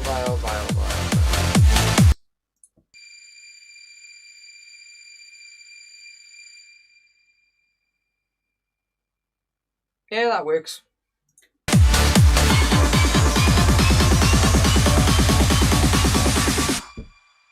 It's time to burn. Sweet. I'll have one more vodka, I think. Like, any guys? I mean, any questions, guys, so far? Like I say, I'm just working exactly how I'd normally work. The only difference is I'm stopping to speak to you guys. Normally, I've started to get into the zone there already. I was forgetting I was on stream, actually. But normally, this is how I work. Takes time. Oh, shit.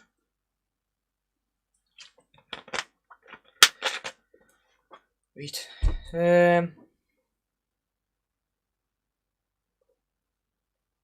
I doubt we'll get past an official release. I think it's technically owned by Sony, I think, the original, if I'm not mistaken. Storm, It's Time to Burn. I'm sure it's on a label from. Why do you render all of your single layers before the last? I don't. So you see, okay, so for example, this lead here, this lead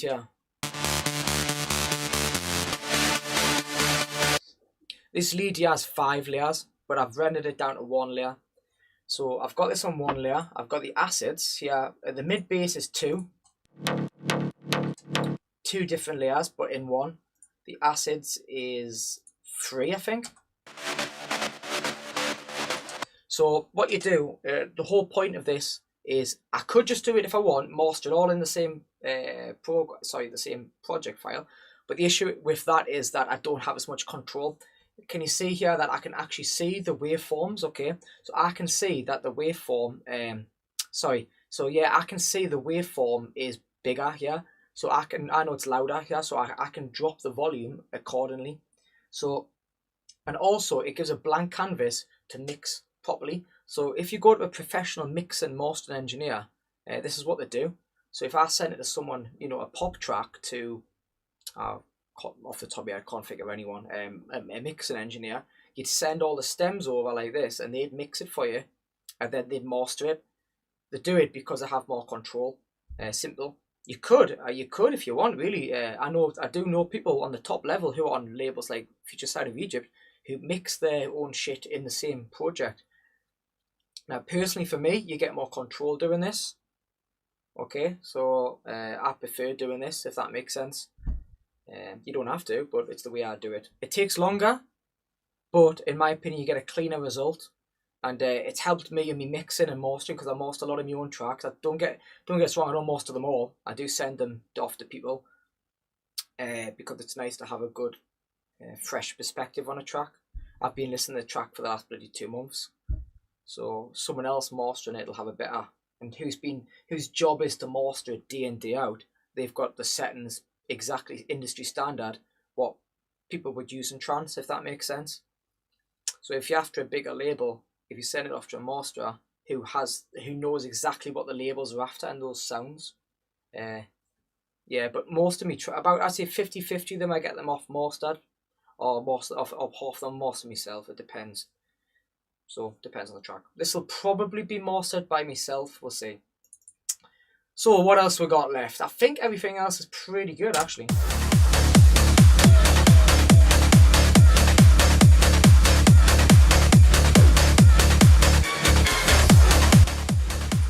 So what I'll do, just to finish off, I'll do a couple of stuff on the actual master bus. So normally, if I am sending this off to a master engineer, they'd want this clear, so they don't want any compression, saturation.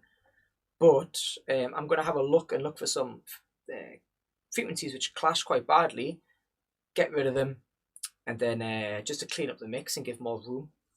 Okay, so we'll do that on the drop first.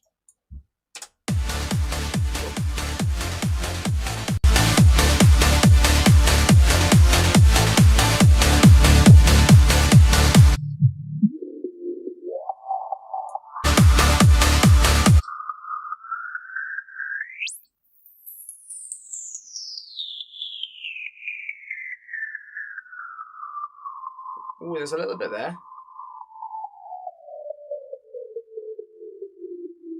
It's not awful though. No, it's not even that bad.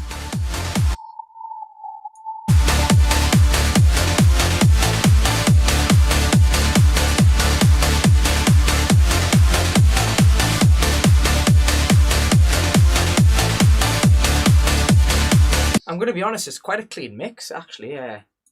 Quite a clean mix. Look at that.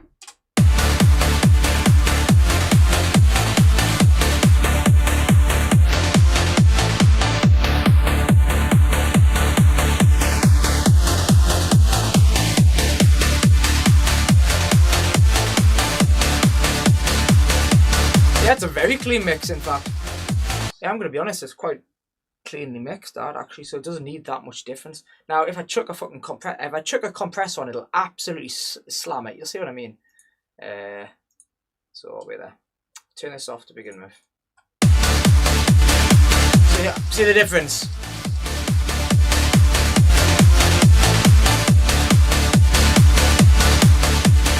On. Off. On. So, but that's going to be part of the mastering process, so I'm not going to mess with that anymore. So that is literally how you mix a track. Now, the only thing I didn't do was soundstage it. So basically, if you think of like a band, if you listen to a band or whatever, you go to like a venue, you've got like the drummer to one part, you've got the guitarist on one side of the room. So basically making sure I've got different instruments in different places. Now, I kind of done that already in the actual project. So that's already done, if I'm honest. There's no issues here. The only thing I'd need to do is make the track a little bit wider, but there's not a lot that he's doing. Anyway, but that's me done on the soundstage, and I'm happy with it. I'll listen in the morning. It'll probably sound shit in the morning, but like it normally does. But did you say you wanted to see the sub bass preset? Do you want to see the sub bass preset? I'll show you on the project if you want.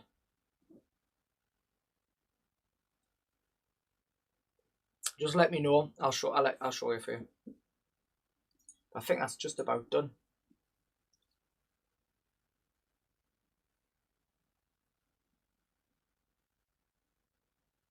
Okay. 2 seconds. Don't you see all of my other shit? Wait there. Where is it? That's the wrong one. That's Gene Machine.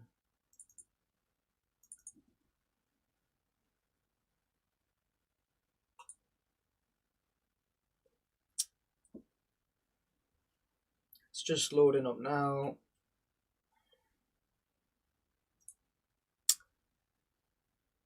Even though I've got the 3800X, whatever it is, 3800X, is it? AMD one, the Ryzen one. Still fucking takes ages to load shit up. Even though I've got a SSD and all that. 16 gig of RAM, which is not amazing, but it's not bad. Alright, so you wanted to hear the sub bass, did you? So this is, okay, so in context for you, this is the actual project. So what I've just shown you, this is all of what I've been doing. So I've bounced, it takes like bloody an hour to bounce all this on the individual stems, and then I've just mixed it all, right? So it'll fuck up now. The recording the recording software in OBS doesn't work well for some reason. So it'll only be at about 70 CPU, but it doesn't want to work. Okay, so I'll show you the sub bass. Oh, it was me a Scory one. So it was a sub bass I used for a Scory, so the track I released. So I think it's a preset actually I used, but I might have did some tweaking. So it sounds like this. But that's not right. 2 seconds. So that's the preset. So what is it? Oh, it is a little bit, actually never mind, it's a bit more complex than just a sine wave. It's like a sine wave mixed with a sawtooth. So it is, yeah, so it's a sine wave mixed pretty much with a sawtooth. So this is the sine wave here. So if I go like that, that's a sawtooth, but it's mixed with bass 3 on a preset, but it's pretty much a sine wave. So it is a little bit more complex than the basic ones. What's the next one got? So that's for the low end. It's pretty simple though. So all you do is go on classic, and then check for bass 3 if you want to copy this exactly. Put the full mix on. I've got the phase up to about 10 o'clock. It doesn't make much difference. Then on the other oscillator, I have simple sawtooth, 2 oscillators down, phase all the way like 4 o'clock. Yeah, this is definitely a preset because this is not. I wouldn't generally use 2 filters here, even though the filter balance is all the right, so that doesn't make sense anyway. But yeah, and again, I've not even using the filter cutoff to modulate, so ignore this. It's pretty much an open filter here, so ignore this. I've got some X comp here, so it's a bit of compression. Oh, actually, I've got some saturation on, so I've messed about with the saturation to get this, definitely, because I use this all the time. FB sine or sin, whatever you want to say. So I've had a bit of drive and half dry wet signal. That's it. Simple as you want. Take a picture if you want. I'm happy you can have it. It's up to you. What I was thinking about doing in the future anyway was having a session where I literally make a load of presets from scratch, what I'd use in my tracks. So so acids, sub basses, mid basses, make an absolute ton of them, set up like a Patreon, so you only have to pay a couple of quid, and then you can just have them as much as you want. So as well as my all my presets from me tracks that I've used already, I make samples, whatever you want. I'm happy. Okay, so I'm happy to share stuff if it's going to help you. If there's any questions, just again, if there's any questions, hit us up on Facebook or me personal Facebook or my artist page. I don't mind. It's up to you.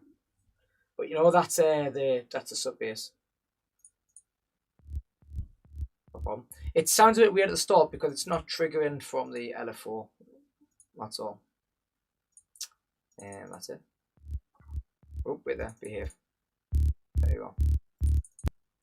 Oh, sorry. Of course. Yeah. I didn't even show the. Yeah. So on the sub, I've used all bass all the time. I use it on literally everything. All bass mono, I think. Maybe not actually. But you've got the mono version and you've got the stereo version. Basically, I've got it affecting the 60 Hz range, but this is actually really important. Drop down the intensity quite a bit. Yeah, I'll go through. So I've dropped it down to -2.3 because if you have it on the normal setting at 0, it's really harsh and it's really nasty. So I drop it down to about -2.3. 60 to 80 Hz for the setting at all times. I've never went any higher, I don't think. I have. Oh, this is okay. This is for something else. Ignore that. And oh, I'm not even sure the compressor's working with it. Like, I mean,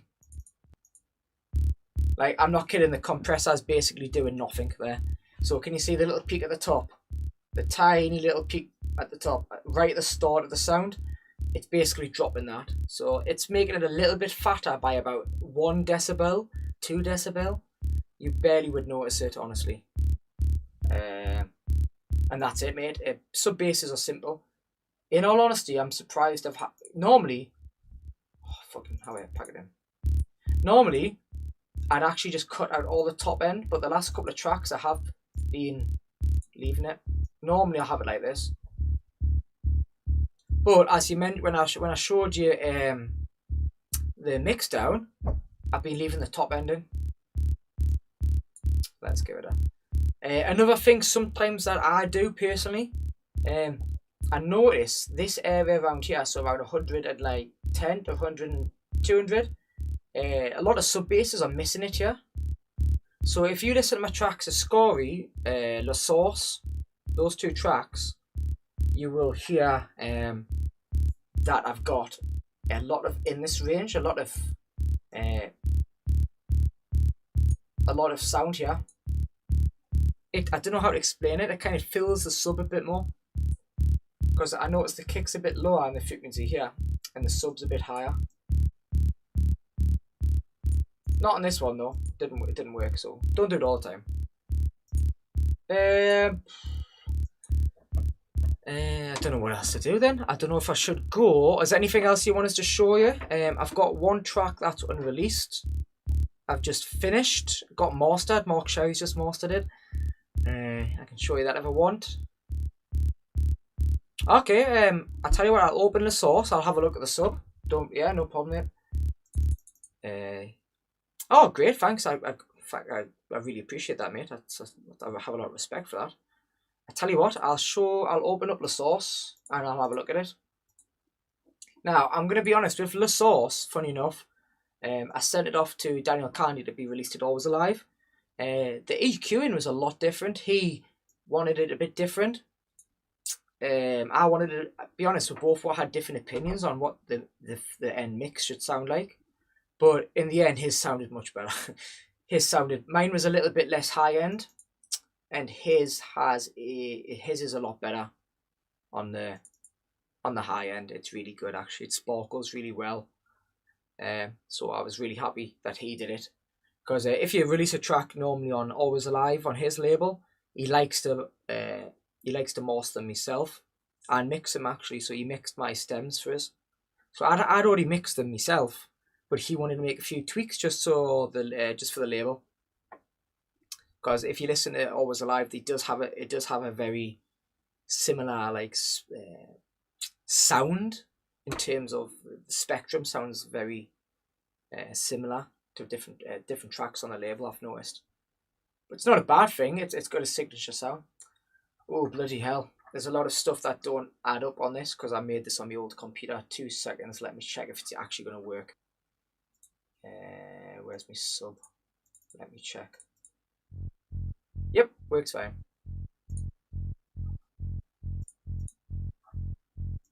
Yeah, you won't believe this one. It's the exact same sub sound. Right there. Exact same. There you go.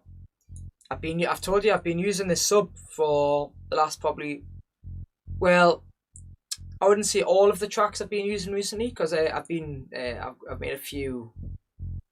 couple of proggy tracks, not proggy tracks, but like 136 BPM, so not 138. Like I say, the main important thing is how you process your sub. Like, this is simple, honestly. What have I done for it on this R bass? Oh, it's not even working, so it's an old version. For this one, I've completely got rid of the top end. Oh yeah. Oh, Fuzzbox. Why is it not working? Surprised, because I've actually bought that one. I've got it. No idea why that's not working. So Fuzzbox, what that does is normally gives a lot of high end distortion, but sometimes you can just impact the lower end on it. That's it, mate. Very, very, very simple. This one though, oh my god. This one, oh my fucking god, this track was a pain in the arse. It was huge. Look, it's absolutely massive. Yeah. So it took so long to produce this. Honestly, the lead took forever to make. I was not happy with it. Like, so much of it, I was not happy. It took so long. So this is what it actually sounds like on its own, the main one. So if you want to look what the notes look like, if you're curious. So it is quite a complex lead. So it sounds like this.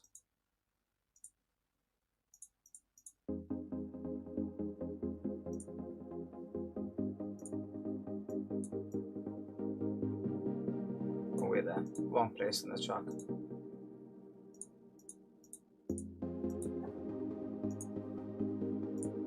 See how much? A lot of automation.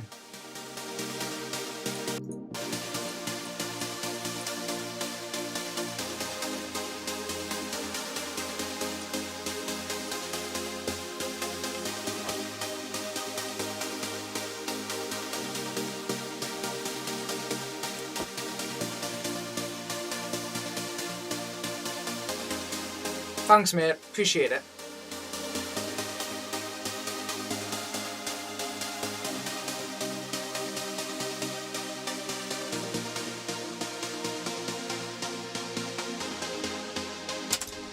So, funny story actually on this track. The one I sent Daniel Candy, the melody was the same note, it was the same progression, but it had a different rhythm. It was more stabby. It wasn't dun dun dun dun dun dun dun. It was just dun dun dun dun dun dun dun dun dun dun dun dun like that. So he said he needed a bit more rhythm.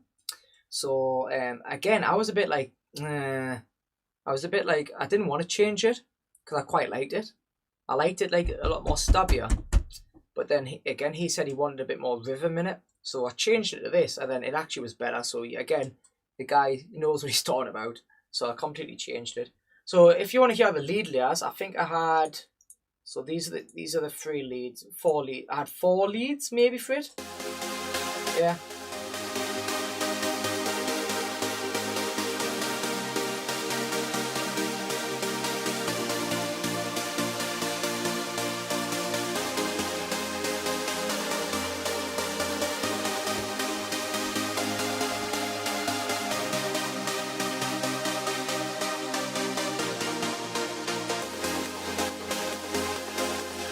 But yeah, remember this is pre-mixed down as well, so it sounds a bit dull. It doesn't sound as much high end because like I say, when I go into the mix down, I normally add high end. So I start off mainly Spire, mate. I fucking love Spire. It's a bad thing though. I use the same leads. I use very similar leads all the time because I really like them. They work really nicely. All Spire. Now the issue with doing this. Oh no, that's silent. Never mind. The issue with doing this, having the same sounds. If you have the same sounds from the same synth, they can kind of overlap each other and phase each other out, and there's too much fighting for frequencies. So you have to really mold them so they fit. So you have to really be careful. So I know Spire inside out and Silent actually, in Serum as well on Inside Out. So those are the main 3 ones I'll use. The thing that goes with the lead though, what makes a track is that sounds pretty good, but it's the thing that goes with it that makes it sound good. Right there. Right there. Like this.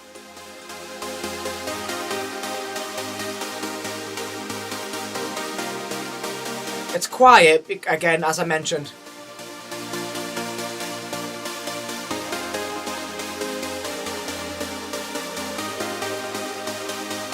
And so there's something else as well. Piano. Oh wait, there was it not making a noise. Oh, it's very quiet. So quiet.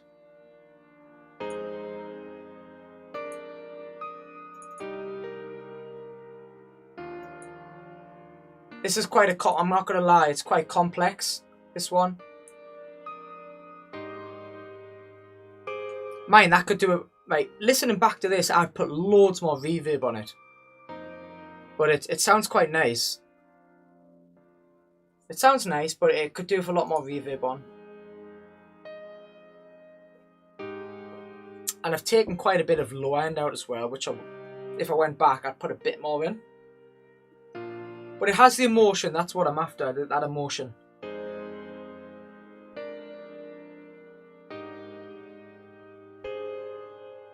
That sounds off the note, but it's fine. It's not off, it's in.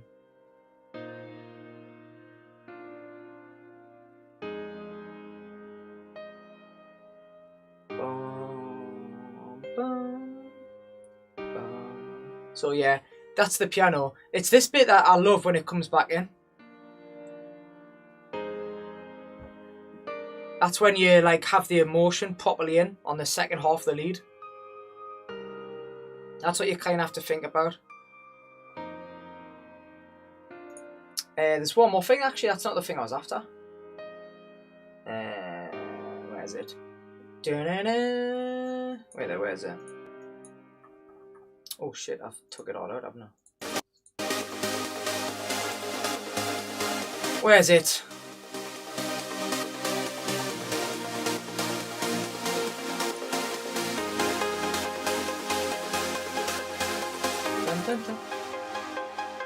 So you're right though, there's so many melodic elements that is in it.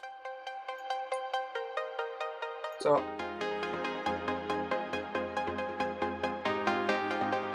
I'll show a few more, then I'll call it a day. There's a few more things on the track, then I'll call it a day.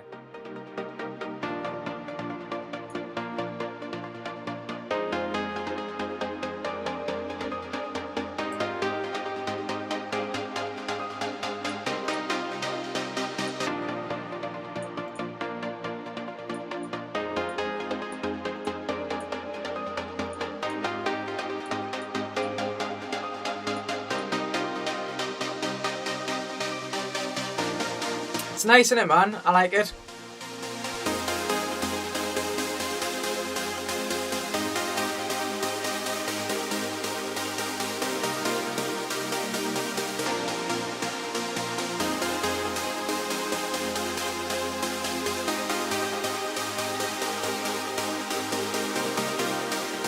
Where's the other thing gone? I'm missing it. Where?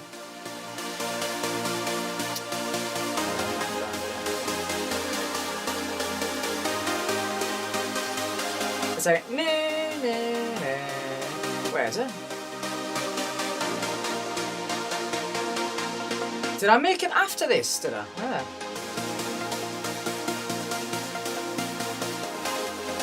It's like here.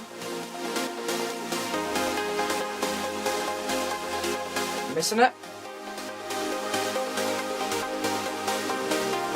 Odd.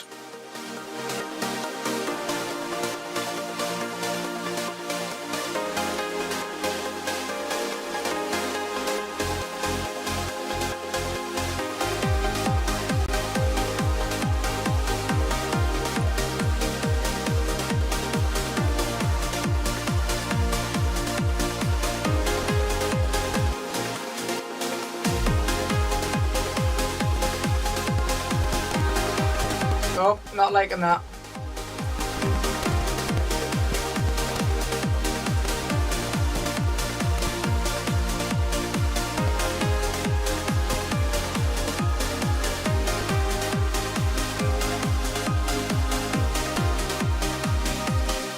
Strange because it's missing one of the main layers actually. There's a thing that goes wah wah wah. Obviously not sound like that, sounds fucking shit, but you know what I mean. Strange. Let's check the... Oh, there's a lot of effects on this one as well. If you look up here, there's fucking tons of effects. Jesus Christ. Yeah, this one took me months to make this, by the way. Give me 2 seconds. I'll just quickly see if I can find it on the other thing. Then I think I'll call it a day because it is getting fairly late. Not quite late, but getting there. Bloody hell, I've been on stream for a while as well, haven't I? Bloody hell, 2.5 hours. Good fun though.